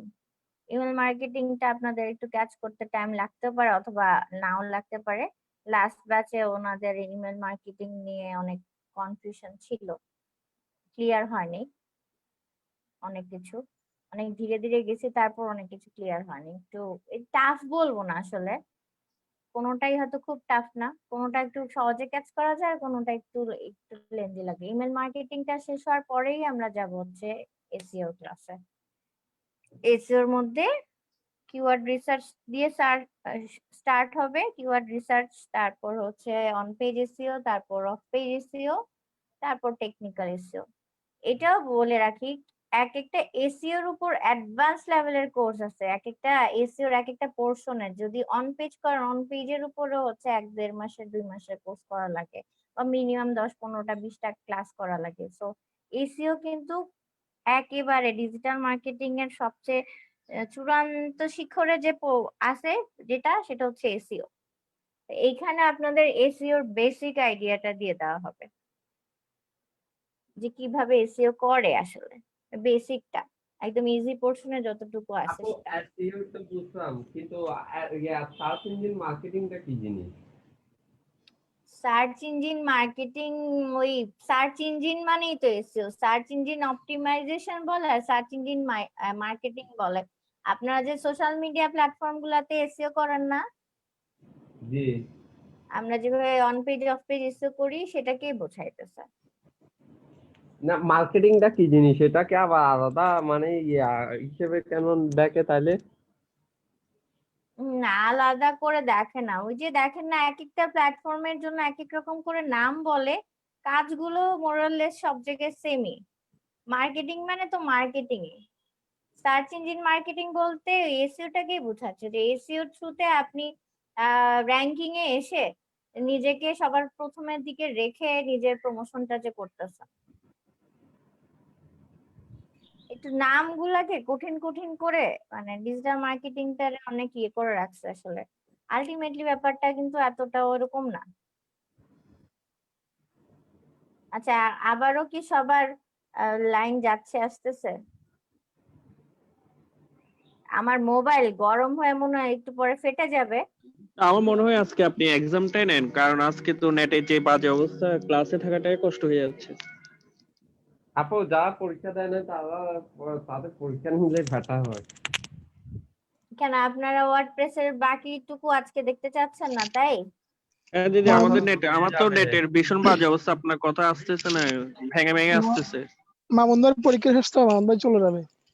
হ্যাঁ, ওই তো ফাঁকিবাজি মামুন। আর আজকে যাদের পরীক্ষা বাকি আছে, এই কথা বলে যাদের আমি অনেকের শত্রু পরীক্ষা হয়ে গেলাম। বাকি আছে, তাদের যাদের পরীক্ষা বাকি আছে তারাই কিন্তু আজকে ক্লাসে নাই। আরাফাতের আপু বাকি আছে। ছিল, ওই আপু আমি আছি তো। মাহির আছে মাহির আপু। মাহির আছে, সৈকত আছে, অয়ন আপু আছে, রবিও পরীক্ষা দেয় নাই? মাইকেল রবিউল আছে। ভাই পরীক্ষা হাসপাতালে। দেয় নাই? আর রবিউল হাসপাতালে দৌড়াদৌড়িতে আছে। আপু আমিও আছি। ওকে, অ্যাজ ইউ উইশ। আমার তো দুইটার কোনোটাতেই কোনো প্রবলেম নেই। আমার নিজের নেটও অনেক প্রবলেম করতেছে। আমি তো এমনি হোস্ট বানাই রেখে আচ্ছা, দিছি একটা ছিল তানিমকে। যে ওই এসএসএল প্লাগইনের এটার নাম কি ছিল একটু বললে ভালো হতো। আপু এক্সাম Simply নিতে চাইলে দিতে পারবো এখন, সমস্যা নাই। really SSL না ওইরকম না তো, সিম্পলি রিয়েলি না, ওটা একটা এক্সাক্ট নাম ছিল।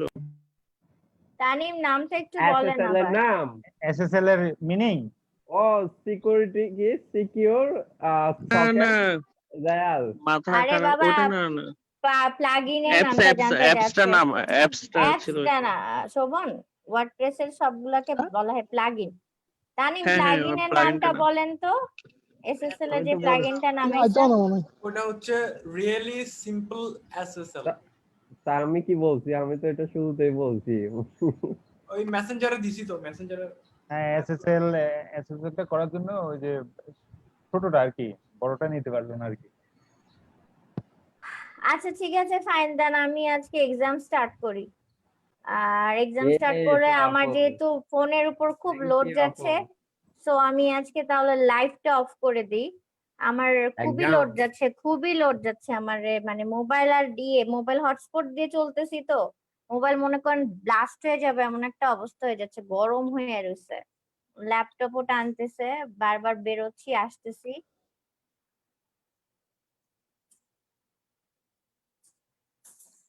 যারা এক্সাম মানে বাকি আছে তারা রেডি? হ্যাঁ আপু। জি আপু। ওকে ঠিক আছে, এই যে এক্সামের কথা বলছি আর ভাগা দেওয়া শুরু করছো নাকি? যাদের এক্সাম বাকি আছে তারা যদি ভাগেন আজকে খবর আছে কিন্তু। আপা আপনার সৈকত আজকে আবার দিবেন নাকি পরীক্ষা? হ্যাঁ ঠিক আছে, তাহলে আমরা তাহলে বাকি যাদের ছিল এক্সাম সেটা আমি স্টার্ট করি। আর আজকের জন্য লাইভটা অফ করে দিই। ফুল লাইভটা আমি ডাউনলোড করে লাইভটা কি হচ্ছে ইউটিউবে আপ করে দিব, যেহেতু হচ্ছে আমি রেকর্ড করতে পারি নাই, তানিম করছে, দুইটার একটা ঝামেলা আছে, আমি লাইভ থেকে ডাউনলোড করে দিয়ে দিব। তো আজকের ক্লাসের পোর্শন এখানে শেষ। আগামীকালকে আমি ওয়ার্ডপ্রেসের অ্যাডমিন প্যানেলটা পুরোটা হচ্ছে কোন জায়গায় কোথায় কি আছে সেটা দেখাবো। দেখায় আমাদের এক এক সময় এক একটা প্লাগইন ইনস্টল করতে হবে সামনে থেকে, খালি ওয়ার্ডপ্রেসটা সবার লগ ইন করাই থাকতে হবে, একটার সাথে একটা প্লাগইন করে করে ইয়ে করতে হবে। যখন যে প্লাগইন গুলো লাগে সেটা কিভাবে ইনস্টল করব সেগুলো দেখবো। আর প্রথমের কাজ হচ্ছে গিয়ে প্রত্যেকের ওয়েবসাইট, এই যে তানিম বললো যে একটা থিম ইনস্টল করতে হয়, থিমটাকে কাস্টমাইজ করে আপনার ওয়েবসাইটটা ডিজাইন করতে হয়। তানিম যে সুন্দর করে আমাদেরকে বসায় তানিমের ওয়েবসাইটটা ডিজাইন করছে, তো আমাদেরকেও ওই যে ওটা করতে হবে। মানে ওটা করতে হবে কি, এটা আপনারা শিখে রাখলেন আপনাদের নিজেদের জন্য, ঠিক আছে? এটা বললাম না, ওয়ার্ডপ্রেস আর এগুলো সব হচ্ছে ওয়েবসাইটের কাজ, ওয়েবসাইট ডিজাইনারদের কাজ, আমাদের সেটা, আমরা কেউ ওয়েব ডিজাইনার না। তো আমাদের তারপর বেসিক জেনে রাখা ভালো, এতটুকু আমরা পারলে আমাদের জন্য কাজে দেবে। আর ওয়ার্ডপ্রেসের প্যানেলটা কেন জেনে রাখা এত জরুরি, কারণ হচ্ছে 80 to 90% হচ্ছে বায়ারদের ওয়েবসাইট গুলো থাকে সব ওয়ার্ডপ্রেসের থ্রুতেই। আর এই অ্যাডমিন যে প্যানেলটা যেটা আমাদেরকে তানিম দেখালো, এই অ্যাডমিন প্যানেলটা অন্যান্য কাস্টমাইজ যে এগুলো আছে, যে জুমলা আরো কি কি নাম বলো, সবগুলোর অ্যাডমিন প্যানেল কিন্তু মোরলেস একই রকমের, ভিতরের অপশনস গুলো একই রকমেরই থাকে, সেটিংস গুলো একই রকমের থাকে, প্লাগইন ট্যাগিন এগুলো সব একই রকমেরই থাকে। তো ওয়ার্ডপ্রেস জানলে বাকিগুলো জেনে যাবেন। যাদের হচ্ছে ডিটেইলে ওয়েবসাইটের সব কাজ জানার ইচ্ছা, ওয়েবসাইটের কোর্স করেন, ওটা সাজেস্ট করব। আর ডিজিটাল মার্কেটিং এর জন্য যতটুকু প্রয়োজন ততটুকু আমরা দেখে নেব আগামীকালের ক্লাসে, ঠিক আছে? সো ফর নাও অন আমি আজকের জন্য লাইভটা অফ করতেছি।